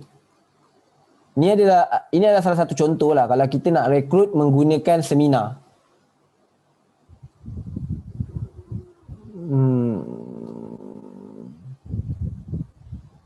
Alright, gunakan seminar. Okay, di atas. Alright, ini contoh. Okay, nampak Alright. Macam ni. Ni contoh seminar. Kadang-kadang topik simple je, topik live. Tapi buatlah dalam grup tertutup. Isu kita buat live dekat wall kan. Dia bagus yang live kat wall tu teruskan. Tapi dia adalah special kelas ni, tapi kita buat dalam grup tertutup. Siapa nak kena join grup WhatsApp ni. So kita buatlah share apa-apa ilmu yang ada. Dan ilmu yang ada tu kita buat live. Di hujung live kita tawarkan peluang untuk orang jadi ejen. Nampak tak? Kan? Clear tak part untuk seminar ni? Okay. Clear tuan-puan? Okay. Kepada yang kata tak boleh grup WhatsApp ni, tolong contact admin. PM admin lah bukan saya. Saya tak handle benda tu. Alright. Clear Alright. Okay. Alright. Jelas tentang okay ni. Okay. Clear. Kadang-kadang hang juga. Hang macam mana tu Azril? Alright. Ni saya tengah dekat bahagian kita nak rekrut ejen menggunakan seminar. Jadi kita buat seminar. Bawa pergi ke WhatsApp. Contohnya. Kan? Kita buatlah poster, bawa pergi ke WhatsApp. Dekat WhatsApp tu orang masuk. Bila masuk, kita buat kelas tu dekat dalam Zoom. Contohnya kan. So bila buat dalam Zoom, dekat Zoom tu kita share lah ilmu-ilmu yang kita ada. Bila dah share, dan hujungnya, kita closekan orang untuk jadi ejen. Alright? Clear Alright? Kita closekan orang untuk jadi ejen. Jelas tak? Okay. Dan saya cerita sikit lah tentang topik live lah Kadang-kadang ada orang dia tak reti nak buat live kan. Tak tahulah nak share apa ni kan. Tak tahulah, saya memang tak tahu nak share apa-apa kan pasal live ni kan. Okay, so ni saya tunjuk cara macam mana cara mudah nak dapat tajuk untuk buat live. Cara mudah untuk dapat tajuk buat live adalah di Google kan. Di YouTube lah sebenarnya saya suka kan. So banyak je konten-konten Mak Saleh kan. Mula berniaga contohnya lah kan. Ni saya pergilah mula berniaga kan. Untuk orang-orang yang baru berniaga, 3 tips kecil, 3 tips istimewa untuk peniaga-peniaga kecil. Boleh je anda dengar video Tuan Irfan Hairi ni, ambil tips ni dan anda share dalam live kan. Contohnya lockdown, sale drop contohnya kan. Ada 3 tips macam mana untuk naikkan jualan untuk peniaga kecil. 3 tips simple. Ubah sikit ayat dia kan. Jadi kita share. Bila kita share dan hujung tu kita boleh tawarkan orang untuk jadi ejen. Alright? Okay, yang lain jelas tak? Ya, tiru fasi saja. Ambil je. Tengok live orang lain, dapatkan inspirasi, lepas tu buat. Tak ada pun kita nak kena pandai, nak kena baca buku dulu, nak kena ni, tak ada pun. Saya kadang-kadang buat live, saya cadangkan anda buat macam tu lah. Kan? Untuk mudah. Student saya pun banyak saya suruh buat macam tu. Alright? Okay. Okay, kita nak pergi pada part yang seterusnya. Facebook personal. Ni Facebook personal kan? Right. Siapa kat sini dah buat pengiklanan menggunakan Facebook personal? Ada tak? Boleh komen tak? Facebook personal. Ada tak yang buat pengiklanan? Kan? Alright. Okay.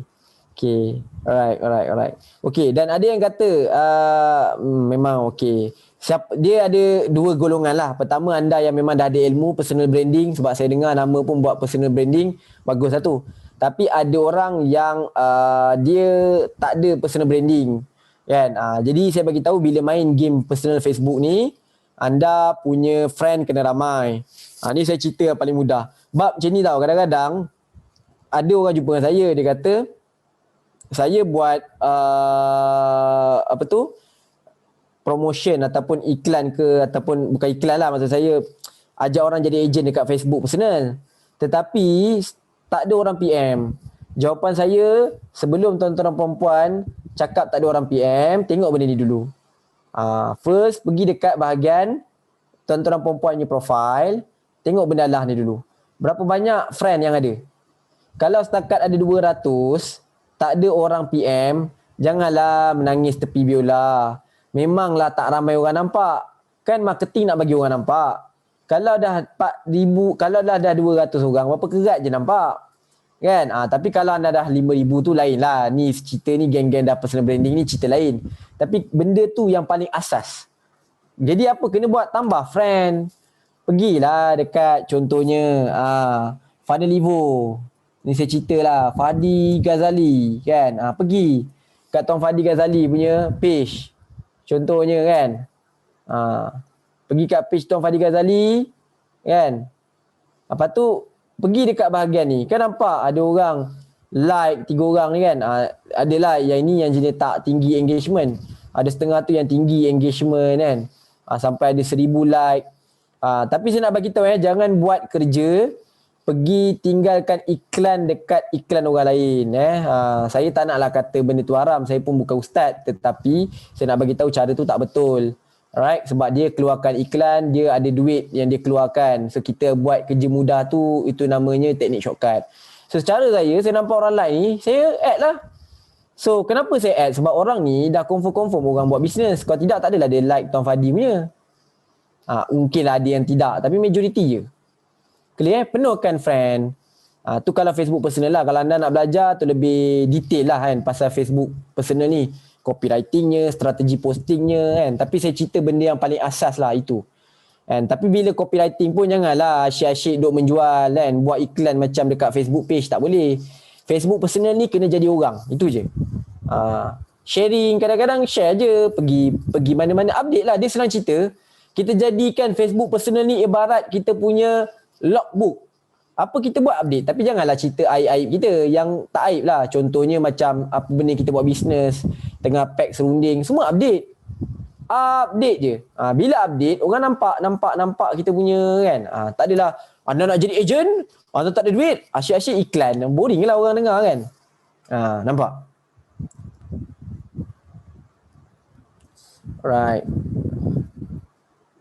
Alright, and Crepit. Betul, tambah friend daripada si Fubi punya friend. Bermula begitu sebab circle dia macam ni lebih positif. Kadang mereka supportive, reshare live kita. Ya, betul, consistent update. Oh, person FB ni macam diri kita. Ya, betul, Farah Zulika. Jadikan macam kita punya diri je. Adalah sebenarnya kalau anda belajar betul-betul, orang yang ajar personal branding ni, dia akan ajar teknik ni, teknik tu, tu dah advance lah. Ni saya cerita benda yang selemah-lemah iman boleh buat lah kan. Update je kan, jangan hard sell. Berapa max invite sehari? Okay, benda ni dia bergantung pada Facebook. Tapi saya difahamkan sesekali invite tu kalau boleh lah. Jangan sekali invite tu lebih 20. Depan 20, biar dulu 2-3 jam, lepas tu invite lagi 20 kan. Dia benda ni bertukar-tukar lah polisi ni kan. Kadang ada orang kata jangan invite 50, tapi saya lebih gunakan pendekatan selamat. Paling kurang 4 kali. Ya betul. Diary santai-santai. Ya, begitu je. Open diary untuk orang semua tengok. Sebab dia macam ni tau. Kita kena faham marketing zaman dulu dengan zaman sekarang tak sama. Marketing zaman dulu is all about secret. This is our secret ingredient. Secret formula. Kita tak cerita pun. Kan? So kita nampak benda-benda yang indah je. Yang belakang-belakang tabir ni tak cerita. Tapi marketing zaman sekarang orang lebih nakkan true, benda yang betul. Benda yang autentik, benda yang reality, benda yang sebenar. Sebab tu benda-benda behind the scene ni mahal. Tahu tak behind the scene apa? Anda jual serunding, tengah pack serunding, tengah post barang, tengah jumpa klien, ambil gambar. Jangan miss. Setiap kita ambil gambar kan. Lepas tu update, post. Kan? Dan sekali-sekala itu dipanggil aktiviti-aktiviti kita lah diary. Sekali-sekala kita share. Kan? Terutamanya nak power share benda-benda yang tengah trending. Contoh tengah lockdown. Apa yang kita nak sampaikan time lockdown? Boleh kita share. Buat satu penulisan. Itu saya bagi tahu sebab saya punya ni antara, tak adalah tinggi. Saya tahu ada tuan-puan yang lagi tinggi daripada saya. Saya suka mengkaji lah. Saya suka belajar. Okay, ni saya tunjuk posting saya satu. Alright. Saya pergi kat sini. Okay. Dulu saya ingat bila cerita tentang posting yang viral. Viral ni maksudnya ramai orang share lah kan. Saya selalu ingat viral ni adalah orang yang ramai follower, maka dia akan ada banyak share. Ramai follower confirm banyak share. Sebenarnya tak. Lepas saya dah handle banyak marketing kan. Malah Tuan Fadi punya campaign marketing semua tim saya handle kan. Kita sangat belajar banyak benda. Yang faktor viralnya posting bukan sebab follower ramai, bukan sebab like ramai. Bukan. Dia sebab topik posting kita tu sendiri. Okay, kalau kita kata sebab follower ramai, katakanlah kita punya konten ni di-share oleh semua follower kita. Tapi kalau konten kita tak bagus, orang yang bukan follower, kawan kepada follower kita pun takkan share. Tu takkan jadi viral juga. So, saya nak ambil contoh benda ni lah kan. Alright. Kalau anda tengok, posting ni tak adalah banyak, tapi share dia adalah dekat dalam 1,200 kan. Alright. 1,200. Dan kalau tengok, kenapa posting ni viral kan? Okay, sebab waktu bulan 3 lah saya buat tu kan. Waktu tu boleh katakan kita semua dalam keadaan ekonomi gawat lah kan. So kita kena tahu apa isu orang sekarang ni berlaku. Apa isu orang berlaku sekarang ni? Isu sekarang ni berlaku adalah orang ada masalah dari segi terputus pendapatan. Kan? Jadi bila kita buat posting-posting yang menentang daripada keadaan semasa, dia tak pergi lah. Sebab tu saya suka bila nak buat posting viral, saya akan tompang ombak. So sekarang ni, dalam keadaan sekarang ni, orang memang tengah dalam keadaan yang struggle. Jadi sebab tu bila saya keluarkan ayat ni, awal-awal saya letak soal rezeki ni sebenarnya tak bersusah hati. Tugas kita buat apa sebaik-baik. Sebab memang ramai orang tengah susah hati. Kan? Sebab ayat pertama ni akan menyebabkan orang nak baca. Jadi faham point saya nak sampaikan benda tu lah. Alright, rehat pukul 11. Okay, nanti pukul 11 saya akan bagi rehat. Lagi 5 minit. Okay. Alright. So next adalah kita pergi pada Facebook personal, Facebook group dan juga ads. Okay, ads ni dia cerita complicated, saya tak nak cerita kat sini. Saya akan cerita lepas rehat ni. Basic lah basic untuk anda buat ads. Okay, Facebook group. Facebook group ni saya bagi tahu simple. Anda yang dah pernah buat Facebook group bagus. Tetapi saya bagi tahu kalau anda nak buat Facebook group yang berkesan, cara dia mudah. Pergi dekat Facebook group mana-mana, anda tengok posting yang paling ramai orang PM, anda ambil posting tu dan anda tukarkan untuk ayat anda letak. Itu lebih elok daripada anda cuba try buat baru yang belum tentu jadi proven. Clear Clear ke tuan-puan? Alright. Dan untuk Facebook group dan Facebook Ads ni, saya ada benda nak share sikit tentang copywriting. Saya akan sambung lepas daripada rehat kejap. Sebelum saya masuk part urus agent lah, CRM lah. Alright. Okay. Jadi okey, Cik Puan Ina, saya tak suruh tiru. Kita bukan tiru bulat-bulat. Kita tiru Vasi. Kita ambil inspirasi. Oh, dia buat contohnya lah, yang posting banyak ni, dia buat gambar macam ni. Takkanlah kita ambil gambar dia, kita buatlah gambar kita. Tapi yang post macam tu juga. Faham tiru Vasi. Alright? Alright. Alright. Okey, ulang ni apa ya? Tak clear. FBS saya tak masuk lagi, Tuan Rosidi, sebab nak rehat ni, saya bagi rehat dulu, kan nanti saya masuk. Alright, FB group tadi pun saya tak habis kupas lagi. Nanti lepas rehat saya rasa saya bagi anda rehat dulu. Sebab kalau tak nanti saya takut dia terpotong di tengah-tengah jalan. Okey, boleh tuan-puan? Boleh Alright. Okey, rehat saya bagi dalam 15 minit. Okey, lepas rehat dan nanti kita akan start. Alright, so saya bagi ada lagi 2 minit. Boleh saya bagi pada Urus Setia? Urus Setia boleh masuk Urus Setia? Okey, nanti saya sambung. FB group. Okey, baiklah. Terima kasih banyak kita ucapkan kepada Cik Syafiq.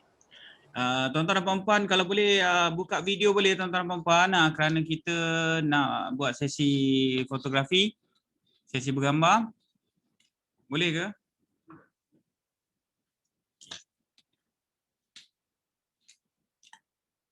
Saya kena pakai headphone supaya saya boleh dengar suara tuan-tuan dan puan-puan. Okey, minta tolong buka mic-nya. Mic pula. Minta buka video. Cik Asbila di mana? Ada ke Cik Asbila?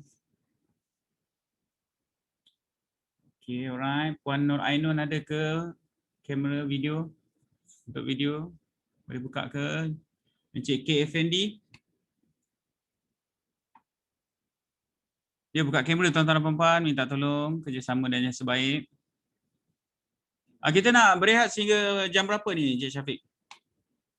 Saya rasa kalau ambil gambar ni seminit kan juga. Lepas tu pukul 11 sampai 11 suku lah saya bagi 15 minit. Baik. Okey tuan-tuan dan puan-puan. Minta senyum tuan-tuan dan puan-puan. Okey, good. Nama dia kita ada 14 kali. Oh, ada 14 kali.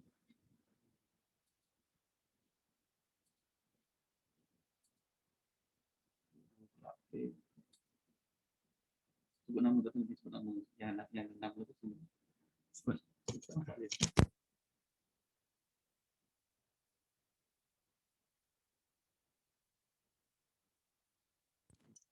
Okey, seterusnya Encik Razali Rahim, FB, okey. Nur Hazirah Isa, Hasnizam, minta good.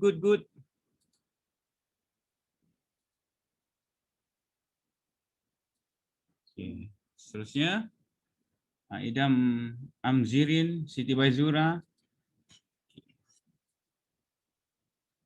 Masih lagi? Lagi 10 kali lagi. Ni Cik Azbilah kat sini. Oh, Cik Azbilah. Baru nampak Cik Azbilah dalam. Sekejap ya, kita ada lebih kurang 14 page. 14 page. Sekejap ya, kita buat satu persatu tuan-tuan dan puan-puan supaya tuan-tuan dan puan-puan semuanya masuk dalam gambar. Okay, good. Ataupun tukar piece pula, piece.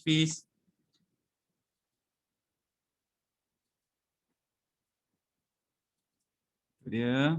Okey, sekejap ya tuan-tuan dan puan-puan.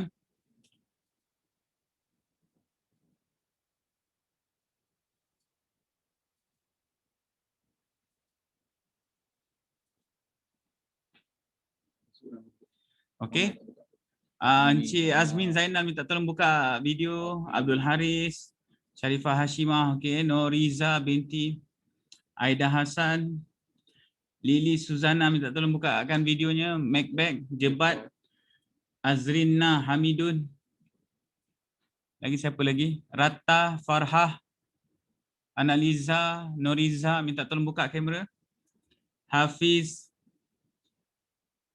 Okey, lagi. Yang bawah ni saya tak nampak. Lily Suzana, Asnizam, Nadrini. Okay, alright. Peace, peace, peace.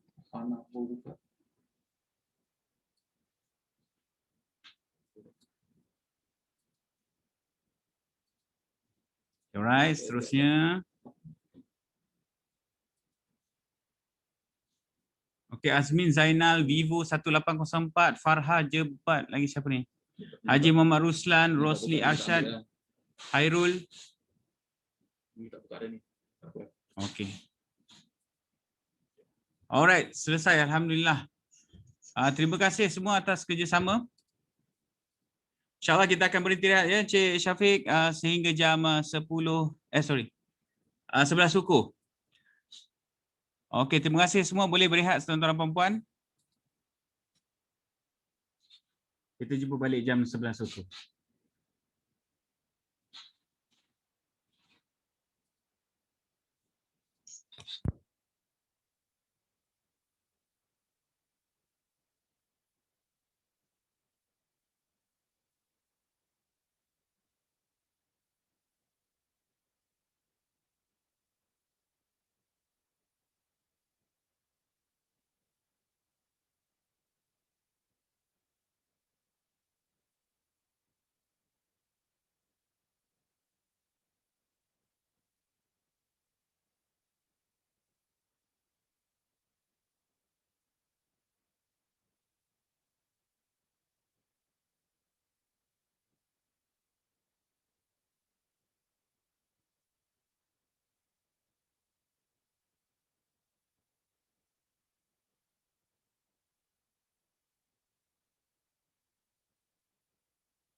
Baiklah tuan-tuan dan puan-puan, insyaAllah kita masuk balik jam 11.15, 11 suku. Okay, Cik Dal Manap. Cantik. Boleh off kamera dah tuan-tuan dan puan-puan.